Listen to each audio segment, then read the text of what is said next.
Coming. Me, comment yo.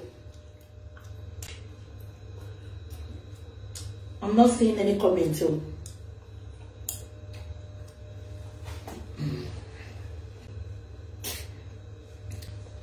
Quick one.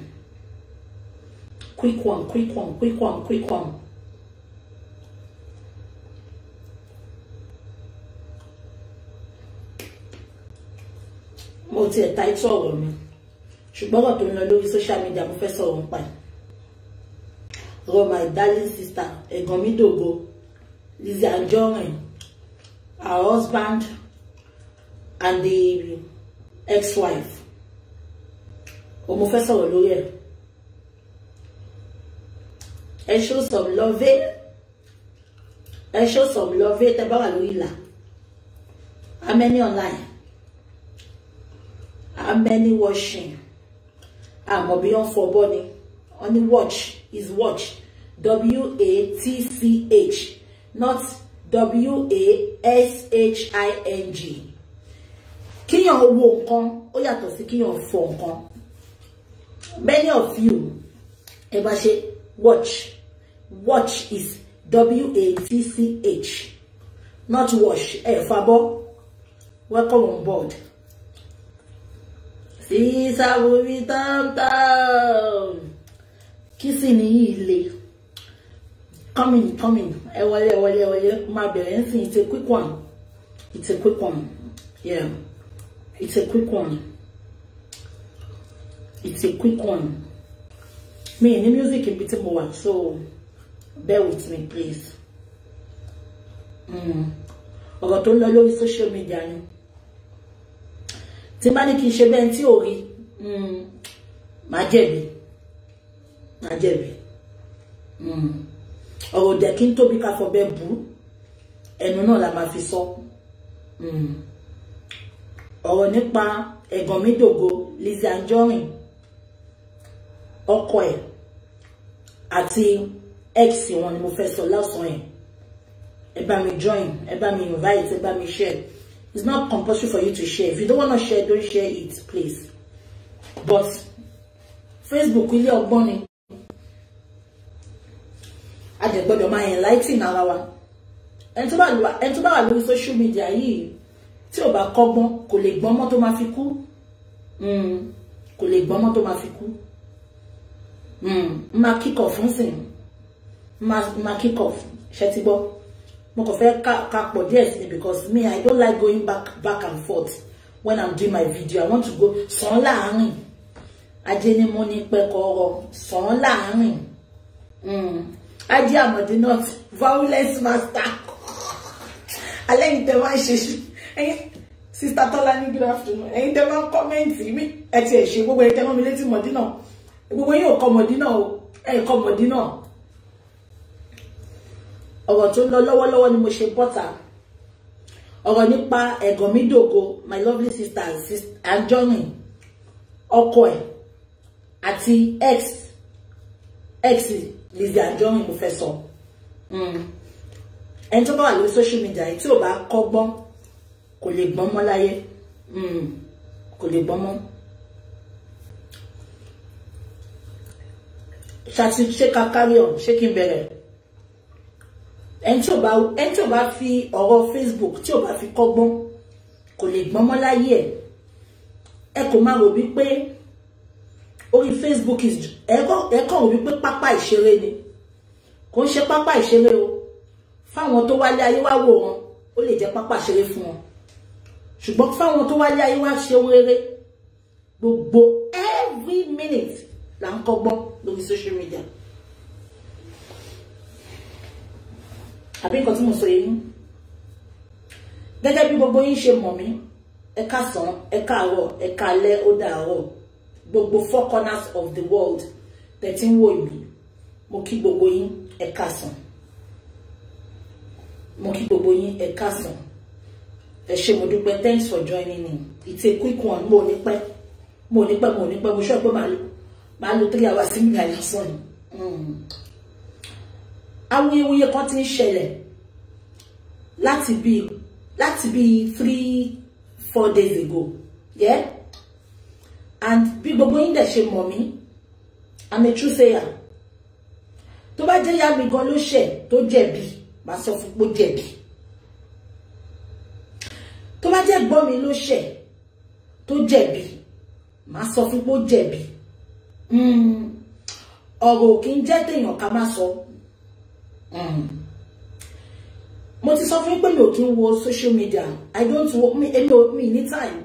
My time is very precious to me. And you will not see me coming out every time, back to back. In one solo. No. I don't need gbogbo time. Timba ni nǹkan tí mo fẹ́ kẹ́ jàǹfààní ẹ̀, máa bọ́ta máa wá sọ fún yín. Timba ni nǹkan tí mo fẹ́ dá sí, máa sáré dá sí pápápá máa dẹ̀ padà sínú ilé. Ṣọ́rọ̀ mi yé yín.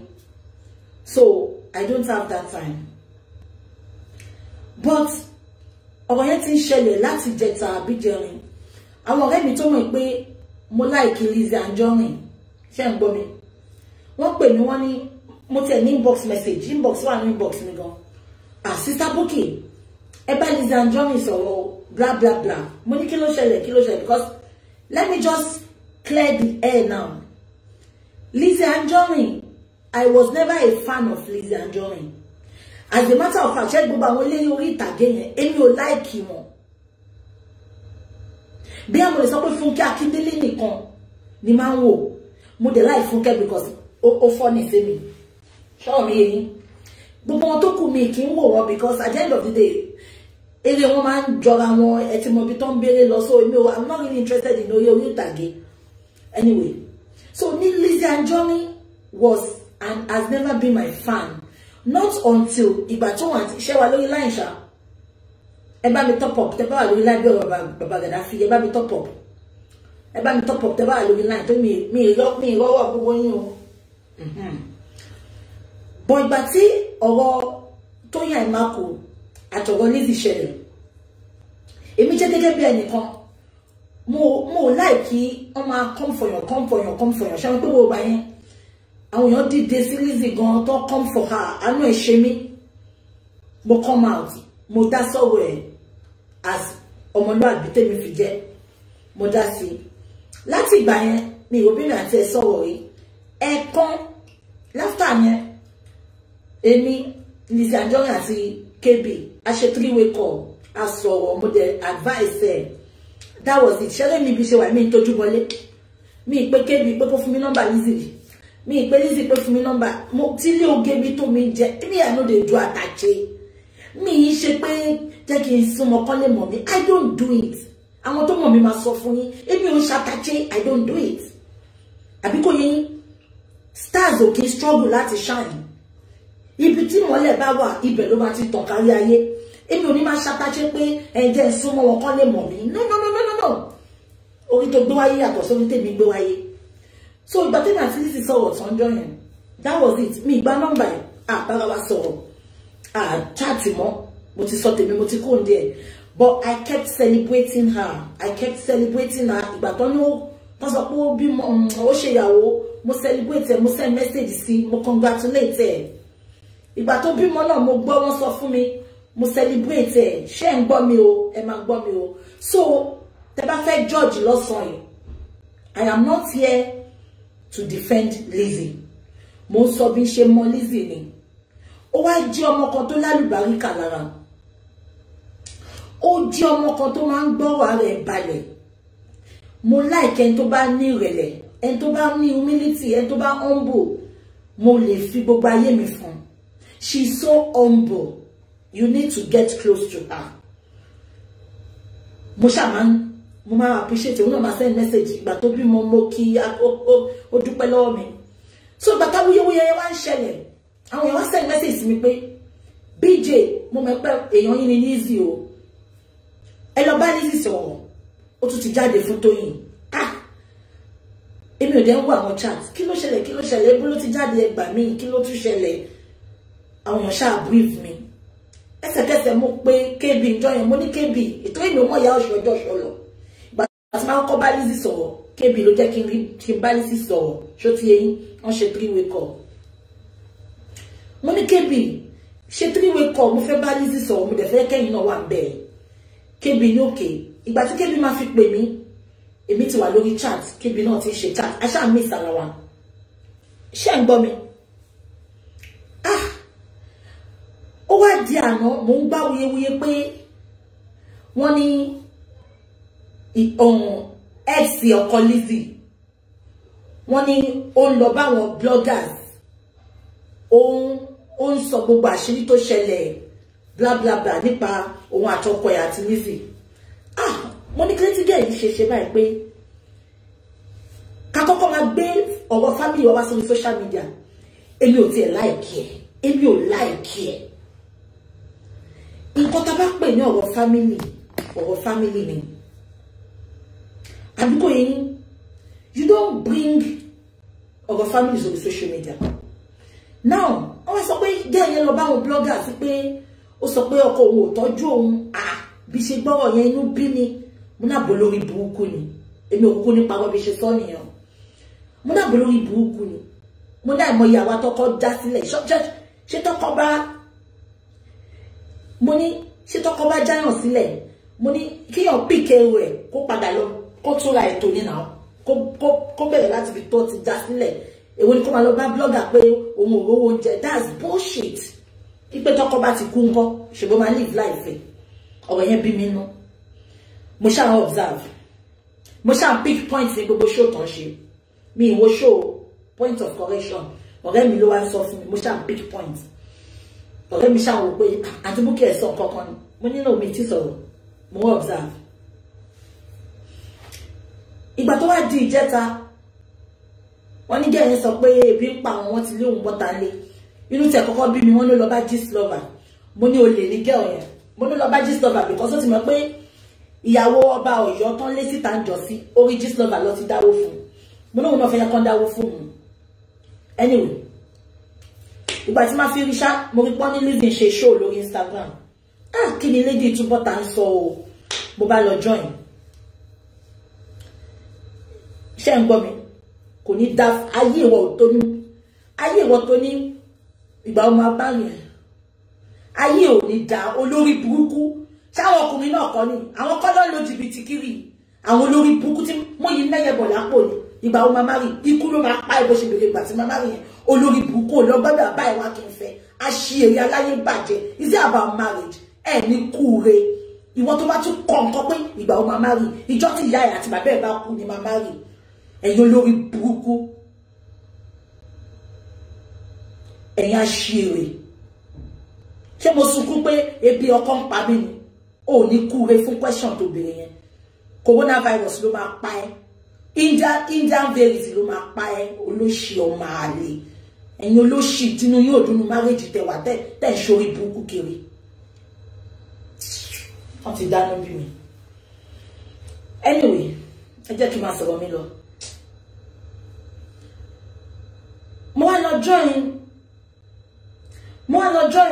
mo lọ join chat tí Lizzy ṣe yẹn because I want to hear what she's saying because inú bí mi ìgbà tí máa join mo dẹ̀ mo gbogbo nǹkan tó ń sọ ó ṣe chat yẹn tán lóòótọ́ immediately she finished that chat I called her I called her straight she didn't pick up but she returned my call and I told her my dear sister you don't need all this you don't need it I'll be sincere with you you don't need it and she made me understand some things tí mo lè máa sọ lórí bíbá yìí mo dẹ̀ ní okay my person will always be my person but that doesn't mean I can't scold you that doesn't mean I cannot scold you I cannot tell you the truth tó bá ní kí mi mọ̀ ní kó má kí mi mọ̀ mo ní after this chat don't go out again mo ní don't go out ṣé ń gbọ́ mi ó dẹ̀ lóhun ti gbọ́ ìgbà tó ṣe chat yẹn níwájú Ọlọ́run àtẹnìyàn mo ń bú Fọlá because mo wò pé obìnrin olóhùn máa lọ bá blogger ṣé blogger fẹ́ fún ẹ lówó ni lọ́wọ́ ṣẹ̀ṣẹ̀ náà lọ ṣiṣẹ́ náà tí màá yí bá ti kú ńkọ́ kí ni ẹ̀ ṣàbí mi nú anyway ìgbà tó dàárọ̀ ẹ̀ ibi iṣẹ́ náà mo wà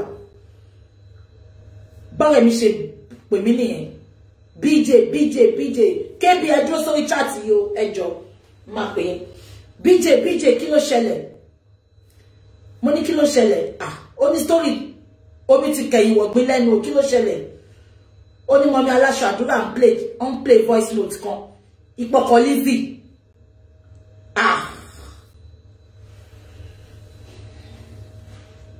Ṣé nígbà tó rẹ̀ mi máa sọ gbogbo voice note t'Aláṣọ Àdúrà play, voice note tí Bọ̀dá Sọjí play. Ọwọ́ mi bọ́ ni. Ọwọ́ mi bọ́ ni. Ṣé rí kí n tó bẹ̀rẹ̀ ọ̀rọ̀ láàárọ̀ yìí? Ẹ jọ̀ọ́ mo fẹ́ bẹ̀ gbogbo ẹ̀yin abiyamọ ayé. Gbogbo ẹ̀yin ó tẹ́ ń wò mí. Ẹ jọ̀ọ́ ẹni ẹ̀ṣẹ̀ tí Lizzy bá ṣe yìí. Ẹ jọ̀ọ́ mo bẹ̀ yín bá mi dáríjì. Ẹ jọ̀ọ́. Kò sí bí ọmọdé ṣe lè mẹ́kọ́ jẹ tí ò ní ra lọ́wọ́. Ẹ jọ̀ọ́. Ẹ jọ̀ọ́. Ẹ ro tọ́lá ọmọ tó bí sáyé ọmọ tuntun yẹn. Ẹ bá mi dáríjì. Ẹ jọ̀ọ́. Ẹ lè rí mi o ṣùgbọ́n orí ìkúnlẹ̀ ni mo wà tí mo ti ń bẹ gbogbo yín. Ẹ jọ̀ọ́. Ẹ soft pedal pẹ̀lú Lizzy. Lizzy kan ni mo wá bá sọ̀rọ̀ láàárọ̀ yìí. Ọkọ Lizzy lèmi wá bá wí. Mo wá bá wí ni. Mo lè wá sọ òótọ́ ọ̀rọ̀. Mo máa jẹ́ kí Lizzy náà rí òótọ́ ọ̀rọ̀ lórí chat yìí láàárọ̀ yìí. Èmi ò ní fi gbá kan bọ̀ kan nínú. Àbí kan tí mo sọ yé yín. Òótọ́ ọ̀rọ̀ sọ pé ká má sọ òun. Òótọ́ ọ̀rọ̀ sọ pé ká má sọ òun. Mo máa bá Fọlá wí. Mo máa bá ọkọ Lizzy Mr. Lawal wí. A lè bá Lizzy wí. Obìnrin ni Lizzy. Ó lè ṣẹlẹ̀ sí anybody. Ó ti ṣẹlẹ̀ sí mi náà rí. Kò sẹ́ni tí ò lè wọ páńpẹ́ ọkùnrin. A ní wọ páńpẹ́ ọkùnrin ó lè. Ọkùnrin tí ò níṣẹ́ lọ́wọ́ ni lórúkọ Jésù. Àbí kò yé yín? Ẹ ní kó sí páńpẹ́ ọkùnrin.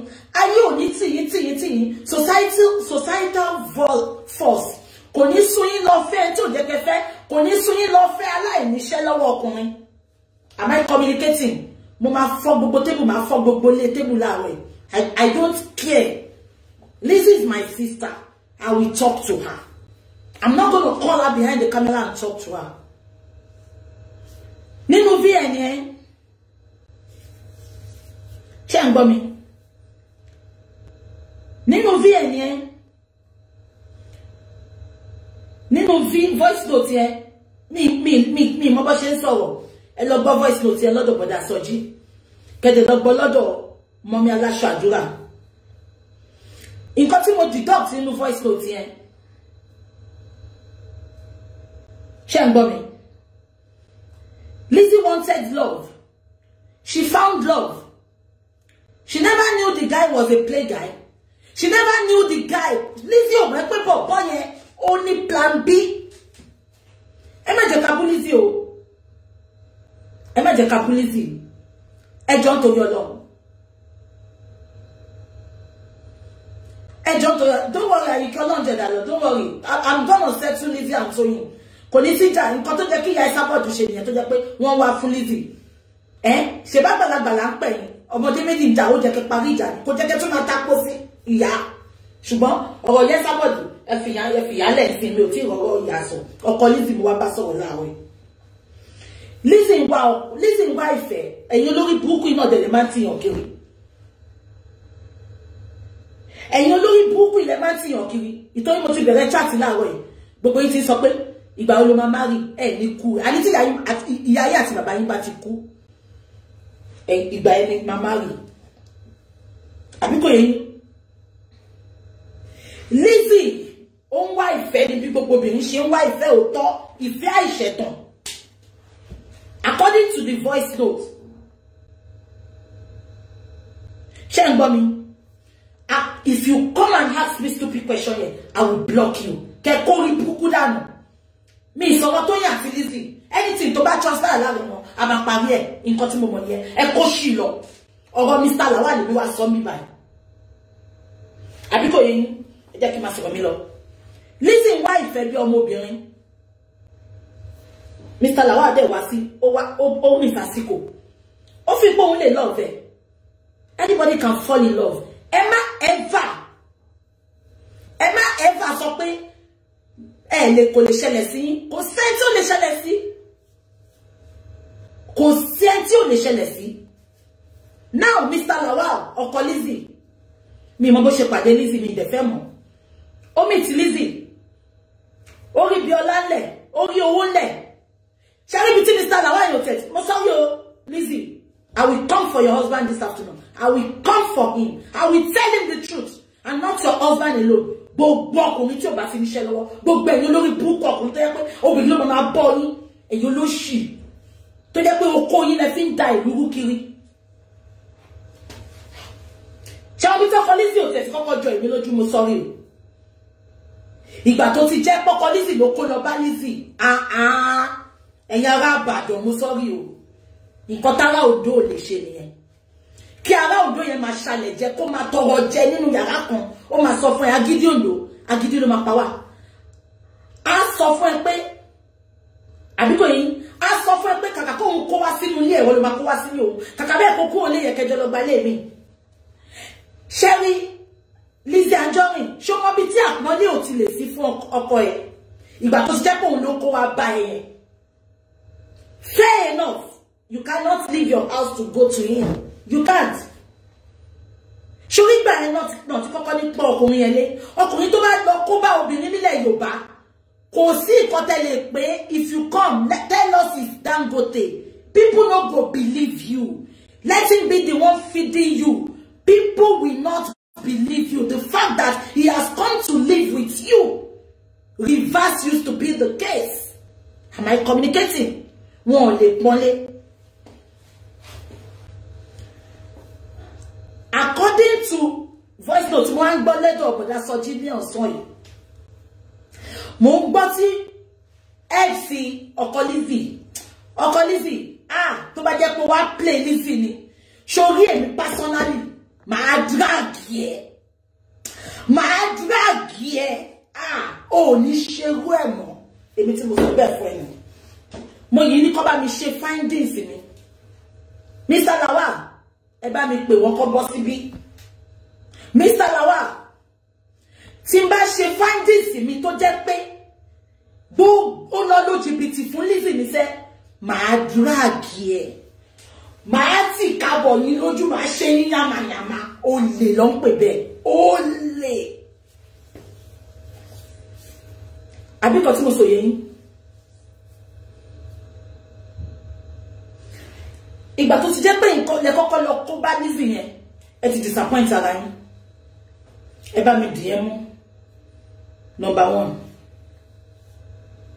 number 2 bọ́dá Sọjí play voice note yẹn ẹ lọ gbọ́ voice note yẹn mi ní fóònù méjì mo bá play fún yín nínú voice note yẹn ọkọ Lizzy sọ fún girl yẹn pé ìyẹn ex Fọlá ó sọ fún Fọlá pé ó ti fẹ́ gba visa fún mi ìní sùúrù bàbá kó má bàyàn kọ́kọ́ so ó ti show pé plan work ni ṣé gbogbo yín gbọ́ mi ọkọ Lizzy ò love Lizzy but just because of what he wants to get from Lizzy ó ń play game Lizzy ọlá inú kan ọlá ìfẹ́ kan ló fi fẹ́ ìwọ ọkùnrin burúkú tí bá mú ẹ àdí kí n lọ kó lọ jẹ́ pé gbogbo nǹkan tó ṣẹlẹ̀ yìí lóòótọ́ ni fẹ́ ẹ sáré kábàkábà Mr. Lawal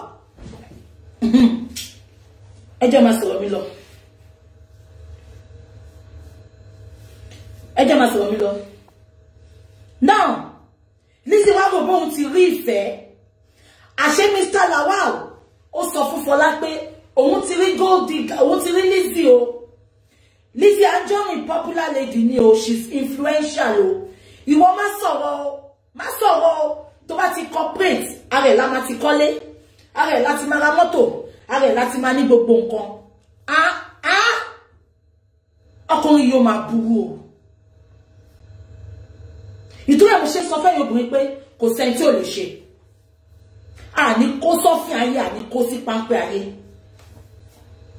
Mr. Lawal wá sọ fún Fọlá you are a very stupid girl àdàbí tó bá mọ̀ pé Mr. Lawal fẹ́ lọ play Lizzy ni owó ló ta fẹ́ owó ló ta ìfẹ́ Fọlá ó mọ̀ pé ọkọ ẹ lọ bá Lizzy ó mọ̀ náà ìwọ náà fẹ́ live big life oh mind kọ́kọ́ ẹ lọ do oh mind kọ́kọ́ ẹ lọ fẹ́ the fact pé mo wá fún ọtílé you are not a good woman gbogbo yín jọ ń play ara yín ni àbí kò yé yín ìwọ náà mọ̀ pé ọkọ ẹ ó fẹ́ lọ bá Lizzy ni why tó fi gbà fún ìfọ̀kànbalẹ̀ àti sùúrù kò síbi tí òun gbéyàn dé ó dàbọ̀ ọkọ tí mo nífẹ̀ẹ́ sí kó wá sọ fún mi pé òun rí olówó kan o òun fẹ́ lọ fẹ́ ìwọ ṣá dúró sí mi máa kó lọ bá ó máa gba visa fún mi ó máa tọ́jú mi ṣó mọ̀ pé kò sí nǹkan kan ẹ lọ gbọ́ voice note tọkọ Lizzy sọ mo dẹ̀ ń sunkún ojú dẹ̀ ń tì mí mo dẹ̀ wà disappointed.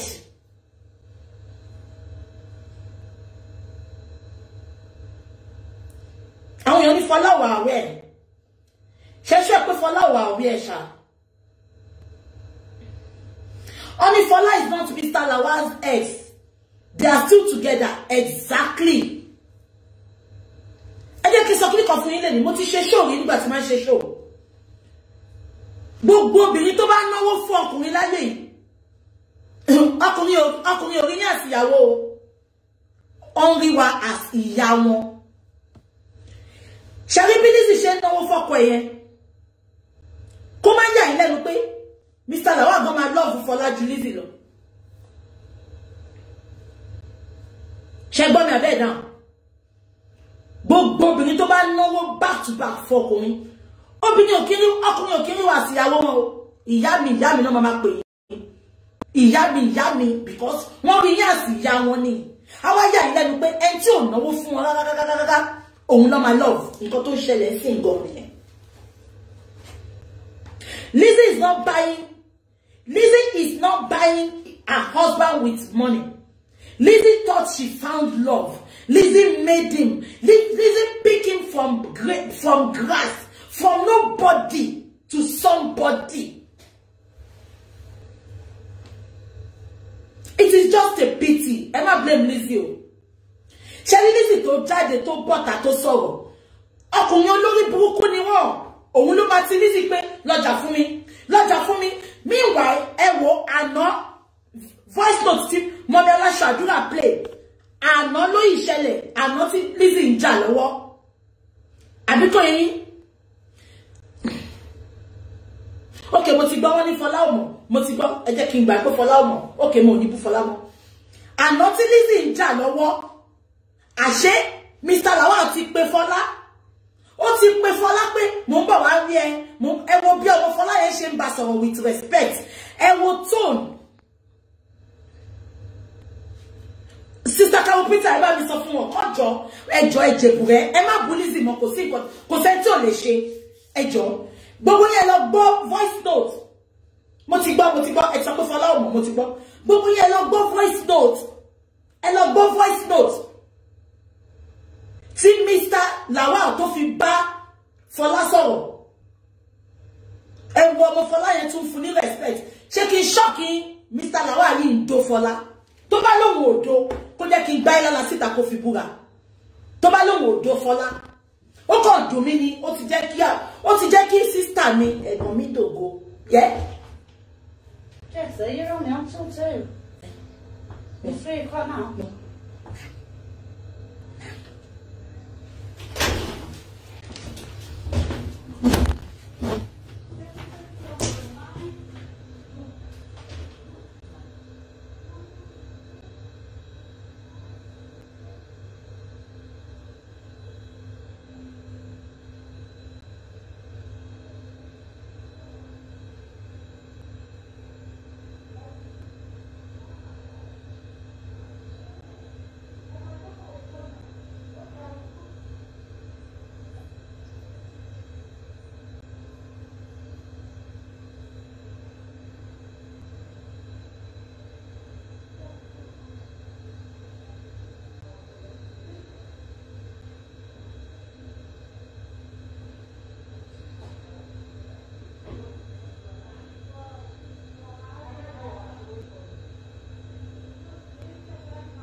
ẹ má bínú o gbogbo yín ẹ má bínú.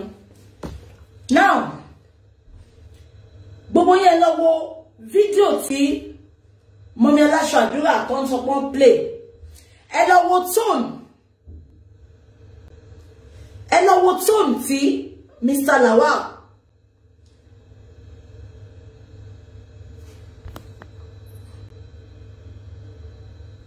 ṣé ń gbọ́ ẹ lọ wo tó ti Mr. Lawal tó fi ń bá ọmọ Fọlá yẹn sọ̀rọ̀ tó bá jẹ́ pé lóòótọ́ mo ń bọ̀. No, and you can't do she won't do it, don't worry. She won't do it, she won't do it. Ẹ má worry, ẹ fi Tóyìn àti Lizzy sílẹ̀, wọ́n máa settle jà wọ́n, a máa settle ẹ̀ fún wọn. Ṣé ń gbọ́, ẹ má worry. Ẹ lọ wo tone tí Mr. Lawal fi ń bá Fọlá sọ̀rọ̀ lánàá yẹn. Ó wá sọ pé kẹ́dà àlàyé kọ́kọ́ má gbọ́, ṣé kí n shock yín gbogbo yín. Àtòrí nǹkan ṣe nǹkan lọ́lọ́run. Èèyàn kan ní, see your supervisor don't see you for toilet. No, me in toilet. You know for me in toilet. Me in toilet. Ṣé ó sọ pé ibi kan wà tí Mr. Lawal sọ pé má worry, wàá dó ọkọ ẹ. Mr. Lawal. Mr. Lawal, ẹ má bẹ̀rù Ọlọ́run. Ẹ tó bá ti rọ́kùnrin tó jẹ́ pé gbogbo ọjọ́ ayé ẹ̀ náà àmàlà ló fi ń jẹ lórí chaati. Ẹ ti mọ̀ náà kó ní jẹkújẹ látẹnujẹ ni. Lizzy má bínú o, àbúrò mi ni ẹ o. Àbúrò mi ni ẹ o. Mi lè lajú mi lẹ̀ kíta mi bọ́ kó bọ̀.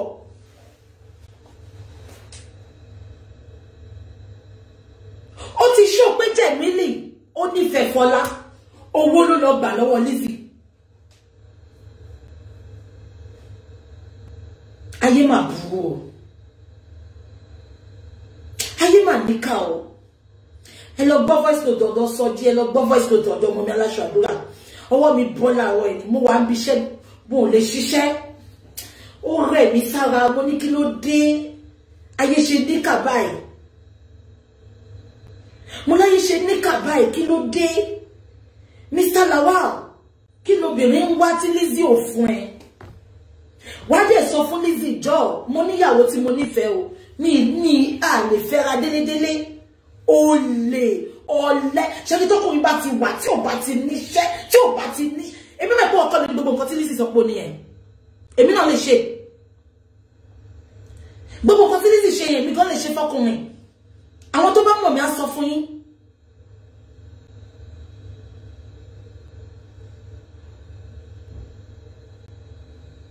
Àbí nǹkan tí mo sọ yẹn yín. Àwọn tó bá mọ̀ mí á sọ fún yín. Nǹkan tí Lizzy ṣe kò sẹ́ni tí ò lè ṣe. Kò sẹ́ni tí ò lè ṣe. Ẹ jọ̀ọ́, àwọn kan ní kí n ní sùúrù kí gbogbo voice note. Kí ló tún fẹ́ kù tí mo fẹ́ gbọ́ nu voice note? Ìgbà tọ́kùnrin ti sọ pé dúró ti lóyún fún mi. Ó ti lóyún fún mi, ó ti fẹ́ gba visa lóyìnbó fún mi. Ní sùúrù jẹ́ kí gbogbo plan wá work. Ẹ jọ̀ọ́, kí ló tún kù tẹ́tún ní kí n lọ gbọ́? Ẹ ṣe burú léèyàn báyìí. Ọkùnrin tó ti sọ gbogbo yẹn, ó ti sọ pé kò nífẹ̀ẹ́ obìnrin tó wà pẹ̀lú ẹ̀. Owó obìnrin yẹn ló fẹ́ gbà.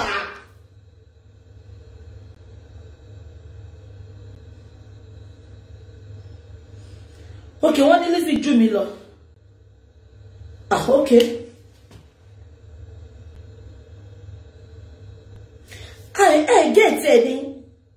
Àbí ẹ̀yin ò rí from the angle tèmi ti ń rí ni. Mr. Fọlá, you think Mr. Kilo Lizzy, Mr. Lawal, you think you can eat your cake and have it? You can't. Èyàn ń jẹ méjì lábọ́ àlàdé. Èyàn kì í jẹ méjì lábọ́ àlàdé. Ó fẹ́ máa gbowó Lizzy, ó fẹ́ máa dó Fọlá, ó fẹ́ máa fẹ́ wọn pọ̀. Wọ́n tún wá mú ẹ lọ registry. Ṣé dẹ̀ rí o? Ṣé kí n ṣọ́ọ̀kì yín lọ́sàn-án? Irú ọkùnrin bí Mr. Lawal yìí tó bá wá yá, Ọlọ́run jẹ́ kó pa ọ̀tá Lizzy. Ọmọ pani. Tí Lizzy bá ti forúkọ ẹ̀ sí will tó ti gbé gbogbo ayé ẹ̀ ní lọ́wọ́. Ọmọ pa Lizzy ni kó rí ọmọlọmọ má gbàbọ̀dé. Nǹkan tó méjì máa ṣe tó bá yá nìyẹn.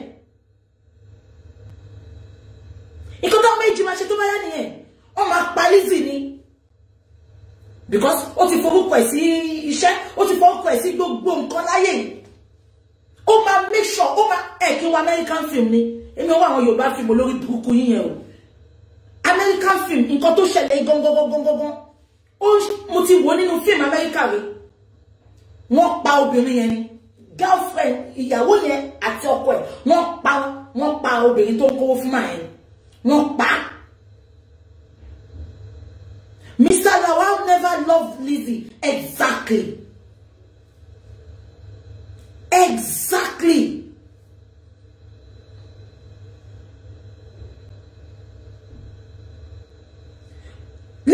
èmi wà lórí chat lánàá sọ pé ó ti fi win Mr. Lawal ó ti gbogbo nǹkan tó wá náà nìyẹn Lizzy Mr. Lawal máa ṣe débi pé gbogbo ìgbésí ayé ẹ̀ ló máa gbélé lọ́wọ́ tó bá wá gbélé lọ́wọ́ tán wọ́n wá ṣe bó ṣe wọ́n lè sọ̀yàn di wèrè wọ́n lè pààyàn máa tẹ́mi wò ẹ jẹ́ ká máa dúpẹ́ lọ́wọ́ Ọlọ́run pé Lizzy àti Tóyìn jà Ọlọ́run mọ̀ nǹkan ṣẹ́rí ọlá ìfẹ́ tí Lizzy Lawal ọlá ìfẹ́ tó ní sí Mr. Lawal àti ọlá inú kan ló jẹ́ ká ṣe Mr. Lawal tú ẹ jẹ́ ká ti fi pẹlẹbẹ mú ògùn jẹ àbí kan tí mo sọ yẹn ó ṣe jẹ́ sí ní ìyàwó Mr. Lawal jáde síta Tóyìn ní Lizzy bọ́ta wá bá ìyàwó Mr. Lawal sáré kiri ó tú gbogbo àṣírí Ọlọ́run tí ò fẹ́ jẹ́ kí ìyà jẹ Lizzy ni Ọlọ́run tí ò fẹ́ jẹ́ kí Lizzy ṣàṣedànù ni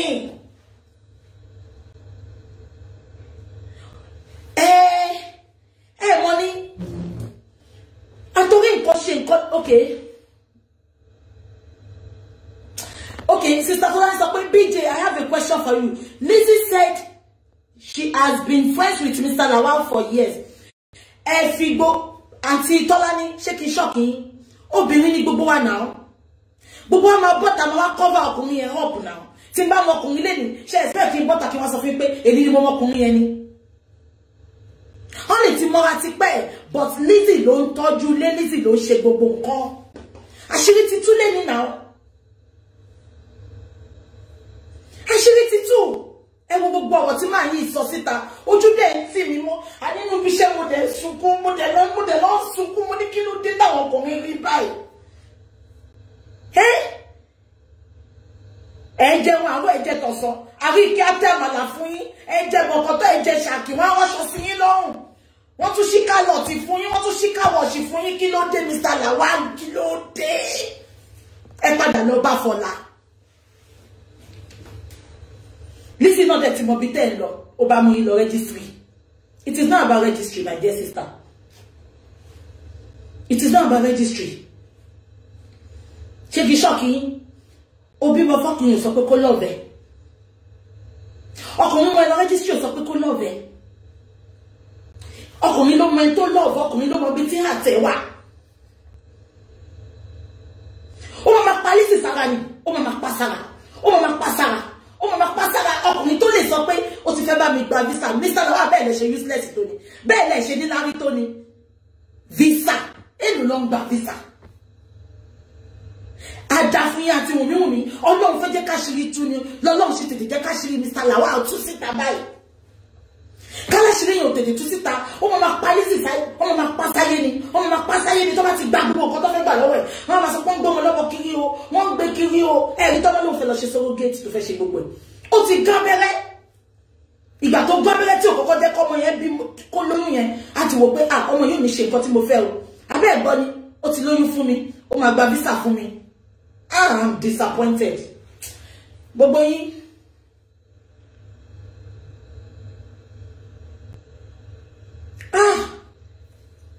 Gbogbo yín àti bí kékeré ní kẹ́tì máa wà àwọn ọmọkùnrin yìí o.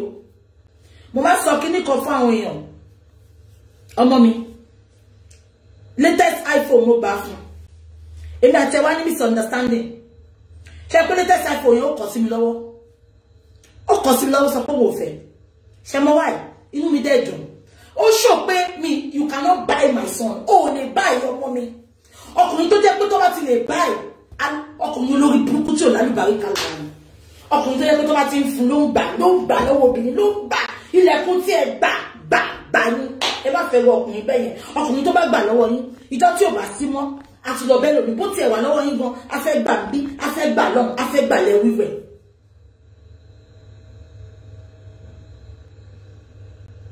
No, má sọ pé Lizzy ń wọ́kọ̀ tipátipá Lizzy ò wọ́kọ̀ tipátipá ó lè ṣẹlẹ̀ sí everybody.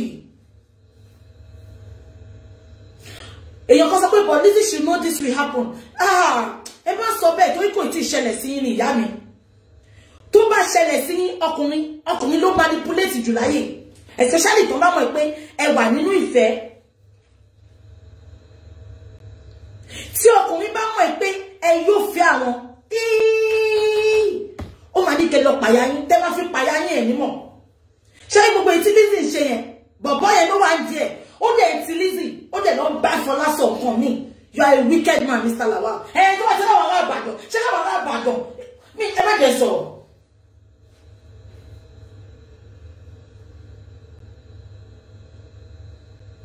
Ẹbí ẹ̀gbọ́n voice note yẹn ni. Ṣé mi nìkan ni mo gbọ́ ni?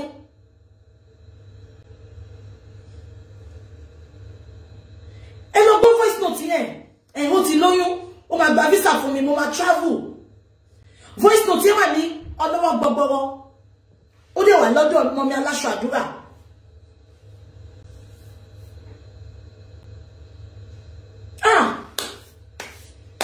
Mr. Lawal.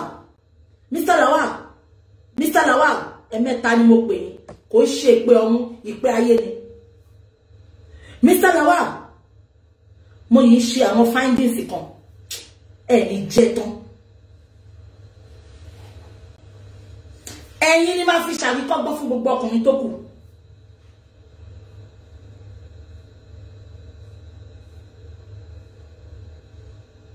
Because genuinely lọ́mọ yẹn nífẹ̀ẹ́ yín.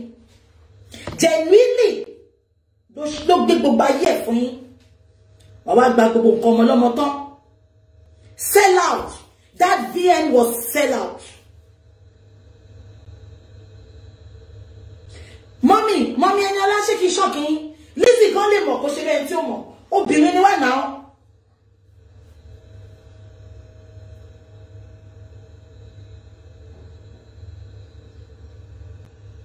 Voice note yìí ò dára kò ṣe gbọ́ sétí. Ó bad, ó terrible. Mr. Lawal. Ó jẹ́ kẹ́ fọwọ́ bojú ni. Ó jẹ́ kẹ́ fọwọ́ bojú.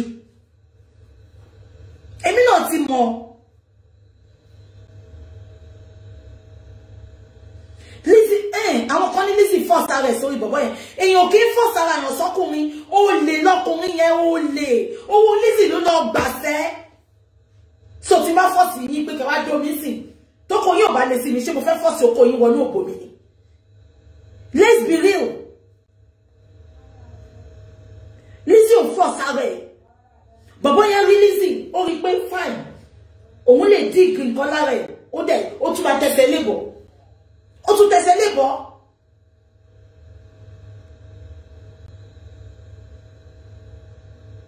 Ó tún tẹsẹ̀ lébọ̀. Ojú lásán kọ̀. Ṣé o Lizzy is not desperate. Bọ̀bọ̀ yẹn ló sọ di bẹ́ẹ̀. Ẹ má sọ bẹ́ẹ̀. Lizzy, gbogbo ara ti mọ Lizzy náà kó tó meet bọ̀bọ̀ yìí. She's hardworking. She has been made desperate for what? Ṣókó ló fẹ́ dó ni tí ò lè rí dó. Bọ̀bọ̀ yẹn ò hard mọ́ Lizzy. The only thing tí Lizzy gbà lọ́wọ́ ẹ̀ lọ́mọ. Ẹ má jẹ́ ká tán wá wà. Kò ṣe pé wá make Lizzy. Kò ṣe pé wá fún Lizzy lórúkọ. Òun gan ló wá fi Lizzy gbà kàbà. So kí lè sọ pé Lizzy force ara ẹ̀ lé lọ́wọ́. Lizzy has been made. Lizzy is hardworking. Lizzy, she's influential. So ẹ má sọ pé Lizzy force ara ẹ̀. Bọ̀bọ̀ yẹn ló rí ẹ̀fọ̀n lábàtà tó yọ̀bẹ tì í.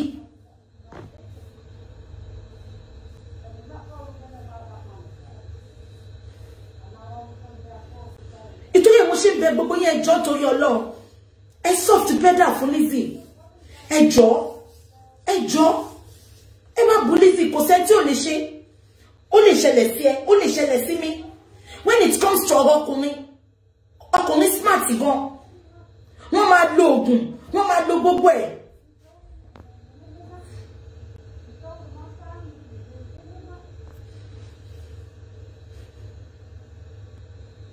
Àbí kò tí mo sọ yín. Ẹjọ́.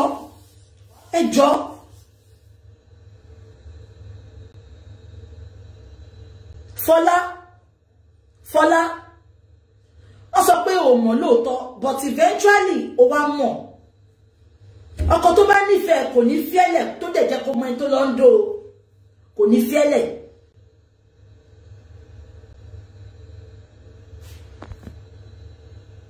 I'm not here to fault anybody. Fault wo ni Lizzy ni ẹ sọ fún mi. Ṣé ó ní fault pé ó fẹ́ Mr. Lawal ni? Ṣé bó mo bẹ̀rẹ̀ chat sí tó lórí book kan sọ fún mi pé ìgbà wo ni mo máa marry. Ṣé tí bá ń gbọ́ tí gbogbo yín kò lọ́kọ. Ṣé mi náà ní lọ gbọ́ lórí book ọkùnrin kan sílé tó máa jẹ́ pé àmàlà mi àtàṣọ mi ló máa wọ̀. Ṣé mi ní lọ gbé sílé? Ipe tó wọ́n ti sọ pé mo lọ́kọ.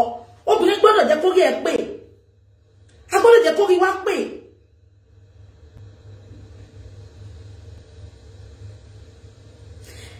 gẹ́tẹ̀ Lizzy lè mọ̀ pé bọ̀bọ́ yẹn níyàwó mẹ́ta ẹ má doubt me àní kò ń ṣojú lásán. Of course, ó fi Lizzy ló sport. Bọ̀bọ́ yẹn ò ní nǹkan kan, mo sorry láti sọ. Lizzy má bínú o. You be my blood. Lizzy made him from nothing to somebody. Gbogbo tí Lizzy wá ń sọ yẹn, mi náà máa sọ bẹ́ẹ̀. Ọkọ mi ló ra mọ́tò fún mi, ọkọ mi ló kọ́lé fún mi. Ṣebí tó díké sọ bẹ́ẹ̀. Ṣé fẹ́ gbọ́? 99% of our celebrity, àwọn ló ń ṣe fọ́kùnrin. So tí Lizzy ò ń ṣe àkọ́kọ́. So don't come for Lizzy. Ẹ fi Lizzy sílẹ̀. Ọkùnrin ó lè ní ká bá wí. Ṣebí tó díké náà sọ. Ọkọ òun ló ra mọ́tò fóun, ọkọ òun ló kọ́lé fóun. Ìgbà táṣìírí máa tú. Ṣé òun náà kọ́ ló bọ́ta tó tú gbogbo àṣírí? 90% of gbogbo àwọn celebrity tẹ̀ ń wò yẹn, they are liars. They just come out to tell you what is not happening in their lives. They are liars. Àbíkọ́ tí mo sọ yín, gbogbo wọn ló fẹ́ ọkùnrin tó náwó fún. Kò ṣe Lizzy nìkan. So don't go for Lizzy. Àbíkọ́ tí mo sọ yín, gbogbo ìtẹ́ sọ pé Lizzy sọ pé kó lọ ṣe DNA yẹn. Ṣé fẹ́ gbọ́? Bí Salawa gan ló sọ fún Lizzy nǹkan tó máa sọ. Mọkùnrin ṣá. Òun ló máa sọ lọ bá mi sọ o, lọ sọ o, ó máa tán Lizzy. Àbíkọ́ tí mo sọ yín, kò ń ṣe Lizzy náà. Kò ń ṣe Lizzy. Gbogbo tí Lizzy bọ́ta tó sọ pé lọ ṣe DNA yẹn. Ọkùnrin ló wà ń díẹ̀, bọ̀bọ́ yẹn ló máa wà ń díẹ̀. Òun ló máa push Lizzy kó lọ sọ. Ẹ lè imagine. Àná yìí, ó dẹ̀ pé girl yẹn, Lizzy dẹ̀ ń já ń ta lọ́wọ́. Ó dẹ̀ ń pé girl yẹn pé ó ń bọ̀ wá rí. Ìtorí ọmọ ni o. Ṣé Lizzy tó yìí sọ pé kó lọ ṣe DNA? Ìwọ ọkùnrin ti confirm pé ìtorí ọmọ ló ṣe bọ̀ wá rí. Lizzy, bọ̀bọ́ yẹn yìí ń do Fọlá. Tó bá lóun ò kó bọ Fọlá kó bọ́ta kó wá fi ayélujára búra. Lizzy, ilé ò ní dàrú o. Gbogbo kan tó bá ní kó fi Musa ọkọ ẹ̀ sábẹ́ o lè ló wá jà ṣùgbọ́n Musa bẹ́ kó sọ di dìde rìn. Àbí kò yẹ Lizzy? Èmi ò sọ pé èṣù ní tún yín ká o. Ṣùgbọ́n alátiṣe ló mà ti ṣe ara ẹ̀. Thank God, ó ṣàṣedànù. Ọmọ olóríire ọmọ mi alálùbáríkà, grandson mi, godson mi, ó jáde láti bẹ̀. Ó ṣàṣedànù. Olúwa ṣeun, ó ṣàṣedànù. Ó gbé sí owó tó ná. So kò lè bọ́ta lọ́la kó sọ pé òun kò náwó ẹ̀. Kò jàmàlà lásán, kò wọṣọ lásán, kò wọ bàtà lásán. Àgbà lára ẹ̀ padà, àgbà ọmọ mi lára ẹ̀ padà. But Lizzy, Yorùbá sọ pé tó bá kọjú sí ẹ kó pa, tó bá kẹ̀yìn sí ẹ kó pa, tó bá kú wọ nìkan kò tó èrò rẹ̀ pa. Àbí kò yẹ Lizzy? Àbí kò yẹ? The guy never loved you, my sister. He never loved you. He will be taking picture, he will be holding you, he will be kissing you. My sister, all is game. Men are very good when they want to play games. My sister, I will tell you, he is not. He knew what he was doing. Ọlọ́run dẹ̀ ló jẹ́ káṣírí tú. Lizzy, Ọlọ́run ọba tó jẹ́ pọ́lánú kan tó fi ń ṣe fara ilé tó ń ṣe fara ta, òun ló jẹ́ káṣírí Mr. Lawal tú ṣe lọ́wọ́. Don't come out. You know I sent you a message. If you come out to make a video or to debunk anything, Lizzy, I told you by the phone. Don't debunk anything again. Don't come out. Má wá sọ̀rọ̀ fún Mr. Lawal, jẹ́ kó bọ́ta kó wá sọ̀rọ̀. Tí ó bá ti lè wá ṣe video fún rẹ̀ àbí kó update. Don't come out and talk on his behalf, Lizzy. No. Leave him to his mess. Leave him to his mess. Ṣó sọ fún ọ̀pọ̀ òun ló bá Fọlá ni. Ó wá sọ fún Fọlá bá jẹ́ kẹ́dà láyé kan gbọ́. Fọlá dẹ̀ ya record gbogbo ẹwọ gbà tí Fọlá ti ń record ẹ̀ bọ̀. Ẹwọ gbà tí Fọlá ti ń record ẹ̀ bọ̀. Ẹwọ gbà tí Fọlá ti ń record ẹ̀ bọ̀.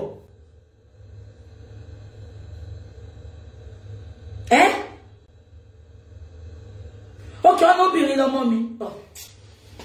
Ẹ ṣe ọmọ wo ti ẹ wò bá ti Fọlá ti record ẹ bọ̀. Ẹ wò bá tó ti record ẹ bọ̀. Ẹ má bu Lizzy o, kò ṣe big deal. Gbogbo àwọn celebrity àwọn ló ń bọ́kọ wọn. Àwọn ló ń bọ́kọ wọn. Wọ́n dẹ̀ ti gbàgbé lébu wọn.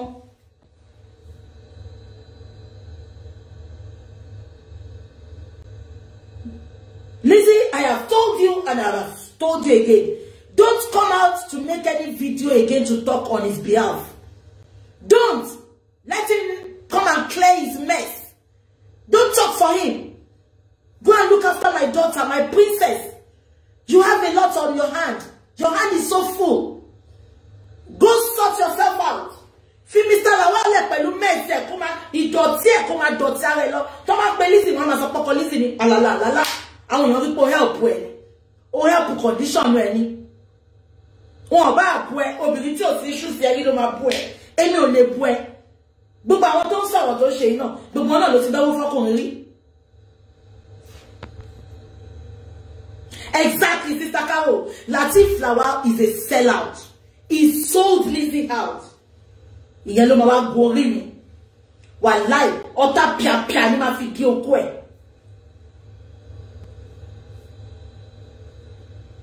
Ẹ má bu Lizzy o. Obìnrin tí ò bá ṣẹlẹ̀ sí ló wá. Ó lè má ti ṣẹlẹ̀ sí rí o. Ẹ mọ̀ kú tó máa pa wá o. Ẹ má bu Lizzy o. Mo bẹ̀ yín torí Ọlọ́run, ẹ má bu Lizzy. Ọlọ́run fẹ́ jẹ́ ká ṣírí tú ni. Àtòrí nǹkan ṣe nǹkan dẹ̀ lọ́lọ́run ibi kan lọ́lọ́run àti gbà ká ṣírí tú. Bí a ti Lizzy ò bá bọ́ta láti wá àtàkì Tóyìn, àṣírí yìí ò ní tú báyìí. So ẹ jẹ́ ká máa bá Lizzy dúpẹ́ ni. Ẹ jẹ́ ká máa bá. Ṣẹ̀dẹ̀ irú ọkùnrin bẹ́ẹ̀ yẹn tó bá tún fi Lizzy sílẹ̀, á tún lọ bẹ́ẹ̀ lómi. Olè ni wọ́n olè. Tí ò bá dẹ̀ fi Lizzy sílẹ̀, ó ti ní plan ẹ̀ tó bá ti gba gbogbo nǹkan lọ́wọ́ Lizzy tán. Àwa máa pọ̀ ọmọ yẹn sáyé, àwa máa pa sáyé, àwa padà ló bá Fọlá. Ṣèbẹ̀ gbọ́ tó ní kí Fọlá ní sùúrù, kí Fọlá pa ìtàn mọ́ kó má jẹ́ kọ́kùnrin kankan do. Ìkà olè olójú dúdú ìwọ ń dó ó wà pẹ̀lú Lizzy ó ní kí Fọlá pa ìtàn mọ́ kó má jẹ́ kó do. Very selfish man. I'm disappointed in you. Bí ṣe like yín tó ẹ dẹ̀ jẹ́ kí n bínú sí yín.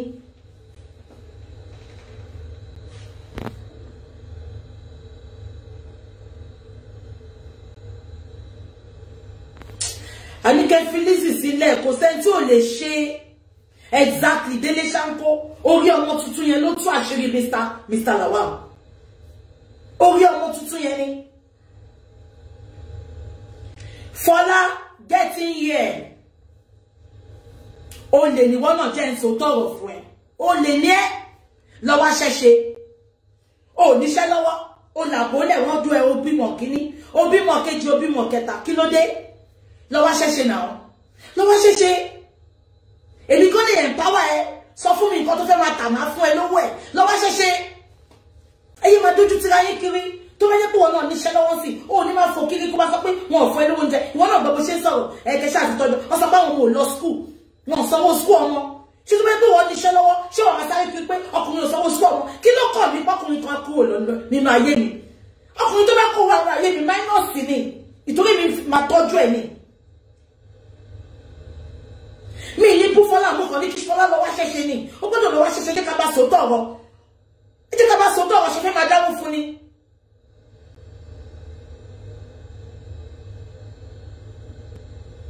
Òun náà ni mò ń sọ yẹn, ṣafẹ́ máa dáwó fún ni. Ẹ bá mi pè é Fọlá kó sọ nǹkan tó fẹ́ tà. Kó sọ nǹkan tó fẹ́ tà, ó sọ pé òun fẹ́ ṣí ṣọ́ọ̀bù ni. Ẹ bá mi pè é kẹ́ni kó pè mí. Obìnrin ni we have to empower her. She doesn't need all this nonsense. Ibi tí ṣe wá rí Fọlá ibi tó ti gọ̀ nìyẹn. Kálẹ̀ mi ni Ṣọlá ni. Kálẹ̀ mi ni Fọlá. Màá wá pé Lizzy sẹ́gbẹ́ kan ni. Àǹtí, bàbá yìí báyìí ni plan ẹ̀, báyìí ni plan ẹ̀. Ó jẹ́ kẹ́yìn obìnrin kójọ parapọ̀, kẹjọ dín pẹ̀lú Mr. Lawal.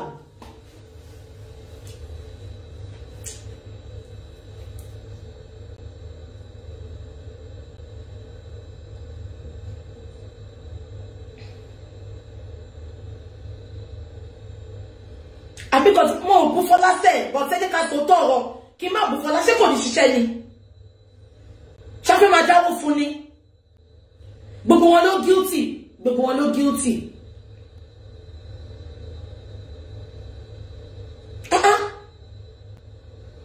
Lizzy ò proud o. Lizzy ò prouding. She's not prouding. Lizzy is not prouding. Bẹ́ẹ̀ni, Lizzy yóò fẹ́ ni. Ó yóò fẹ́ ni.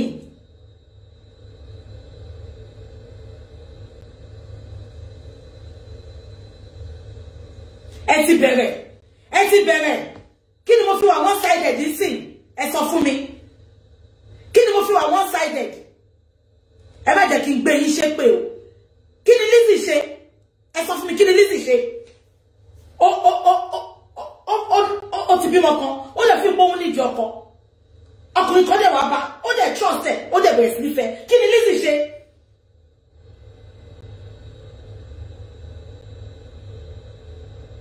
Kí ni Lizzy ṣe? Gbogbo yín tẹ̀lé sọ̀rọ̀ yín náà, gbogbo yín lẹ̀ ń bọ́ ọkọ yín nulẹ̀. Gbogbo yín lẹ̀ ń bọ́ ọkọ yín tẹ̀lé àti máa fowó bí ọkọ yín kẹ́ get out. I am not siding now, but I'm seeing it from aspect pé ó lè ṣẹlẹ̀ sí mi náà ni.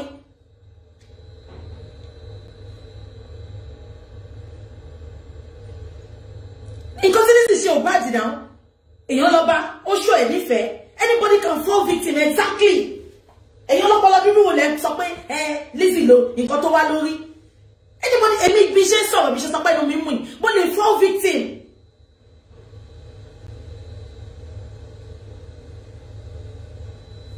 Any woman can fall victim. Ẹ má blame Lizzy.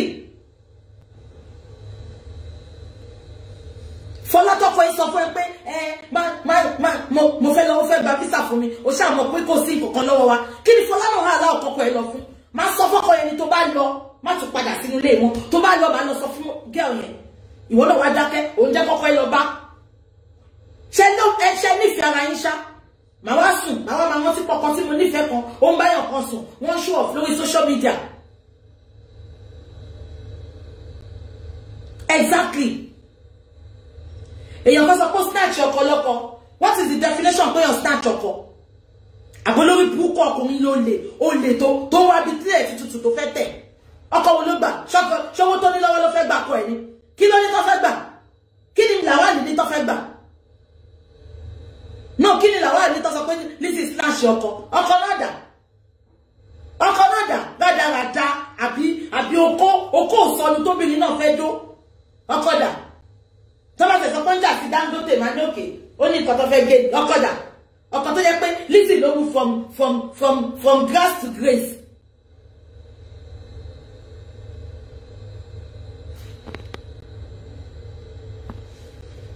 The voice notice on ọlọ́wọ́ gbogbo àmọ́mí aláṣọ àdúrà. Gbogbo okay, èèyàn kan sọ pé but Lizzy said Mr. Lawal is rich. Ó máa sọ bẹ́ẹ̀ náà. Èmi náà máa sọ bẹ́ẹ̀ náà. Ṣé fẹ́ kó wá rọ́bìṣì ọkọ ẹ̀ lójú yín ni?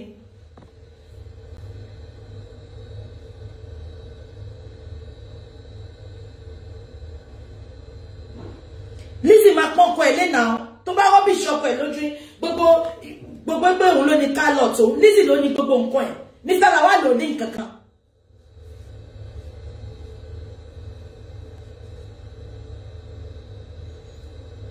Kò ní nǹkan kan, ó snatch ọkọ. Ṣé tí Fọlá bá tọ́jú ọkọ ẹ̀ wọ́n á snatch ẹ̀? Àbí Lawal ló lè olójú kòkòrò. Ó sọ gbogbo yóò máa fi ọ̀nà ẹ̀ náà. Ṣebí tó ń dodi ké sọ pé bọ̀bọ̀ tó filẹ̀ yẹn ló kọ́lé fóun ló ra mọ́tò fóun. Bọ̀bọ̀ tí ò fún 10 kọ́bọ̀. Gbogbo wọn ló máa ń parọ́ tó ń cover up. Gbogbo wọn ló ń parọ́. Gbogbo wọn ló ń parọ́ tó ń cover up. My husband do this, my husband do that. Lórí irọ́ ni. So it's not Lizzy alone. Gbogbo àwọn celebrity yẹn ni. Ó máa cover now. Ṣé ẹ̀sẹ̀ tí mi sì kí n bọ́ta kí wọ́n bá rọ́bìṣì ọkọ mi ni. Kò possible now. Obìnrin olórí burúkú, obìnrin tí ò lè lárí baríkà ló máa ṣe yẹn. Ló máa bọ́ta ló máa yẹ̀yẹ́ ọkọ ẹ̀. Kò fowó jẹ́lé olóṣì olórí burúkú ni o. No. When you love that man, you will cover him up. Lizzy has a good heart. She's just like me. Kò sí nǹkan tí mo lè ná fọ́kùnrin ọkọ ẹni tí bá ní mo nífẹ̀ẹ́ ọkọ tí mo fẹ́ tí mo bímọ fún. Kò sí nǹkan tí mo lè ná fún. Tó bá ní kí n gbé ayé mi sílẹ̀ gan, máa gbé ayé mi fún. Ó dẹ̀ kó ọkọ lọ́hùn. Ó kó ọkọ lọ́hùn. Mr. Lawal ló fuck up. Kò ṣe Lizzy. Mr. Lawal ló fuck up. Exactly. If it is a mistake here, but they blame it no. If you don't read any. Ọkùnrin tó sọ pé ní ìyàwó kìíní, ìyàwó kejì, ìyàwó kẹta. Ó ti show pé is a useless man. Oh, lówó lọ́wọ́ ṣùgbọ́n olóko lábẹ́. Fola is the third wife. You can imagine. I love her with my heart too. I love Lizzie. I love her. And I'm not telling you, she will from nowhere. But I have been so hot since Atijeta. I was just praying for her.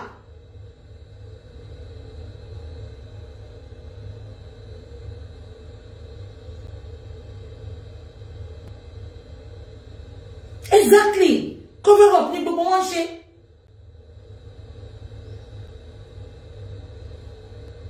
Ha, Mr. Lawal. Ẹ sáré kaba. Ẹ má sáré o. Ah.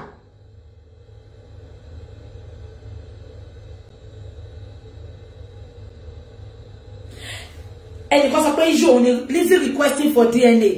Ṣé Lizzie tó request fún DNA? Mr. Lawal ló bá sọ pé kó lọ ṣe bẹ́ẹ̀. Mọ́kùnrin ni. Bí Lizzie ti ń fura, Mr. Lawal sọ pé Ọlọ́run ìwọ lọ ṣe show kó sọ pé kó gbé DNA wá.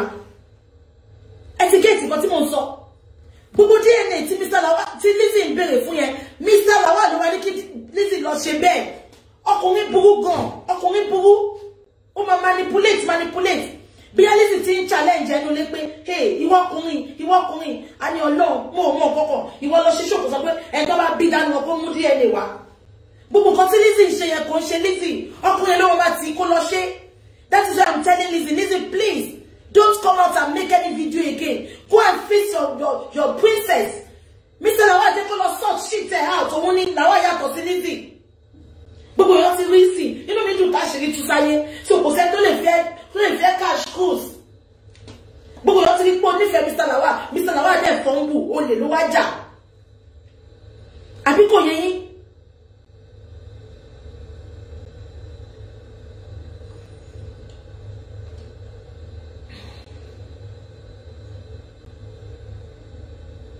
I'm not supporting Lizzie. Hey, gbogbo tá ń sọ ni kò sóbìnrin tí ó lè ṣẹlẹ̀ sí. Kò sóbìnrin tí ó lè ṣẹlẹ̀ sí. Nítorí kò tí ṣẹlẹ̀ sí yín ni.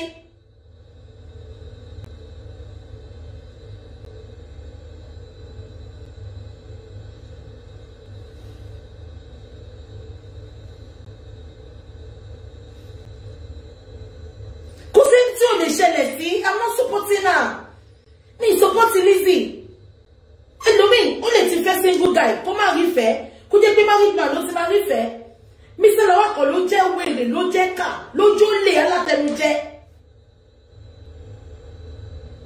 She will. Hey, my sister, when there is love, you can't use common sense, my sister. Lizzie will not come out again. I can assure you that. Tí Lizzie bá jáde, èmi kọ́ máa jáde fún. Èmi kọ́ máa ṣe show fún. She's not going to come out again. She's not. She doesn't need it. Let the man go and sort himself out. Because she was not there when they are planning for her.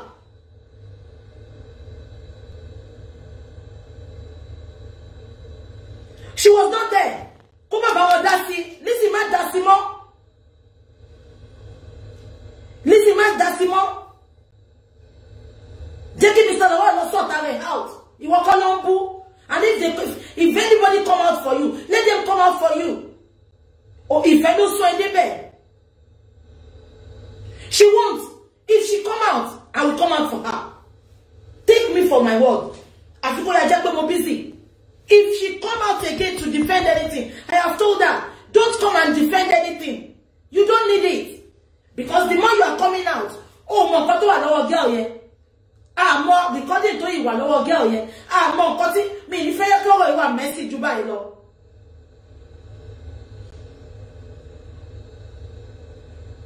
Me if I go away one.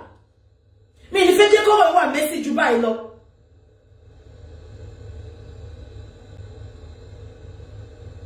She won't come out. Oh, but she should just leave it the way it is. She won't come out. I've told her, if she come out, I will come out for her. Emi go goni ma bought and ma pass her.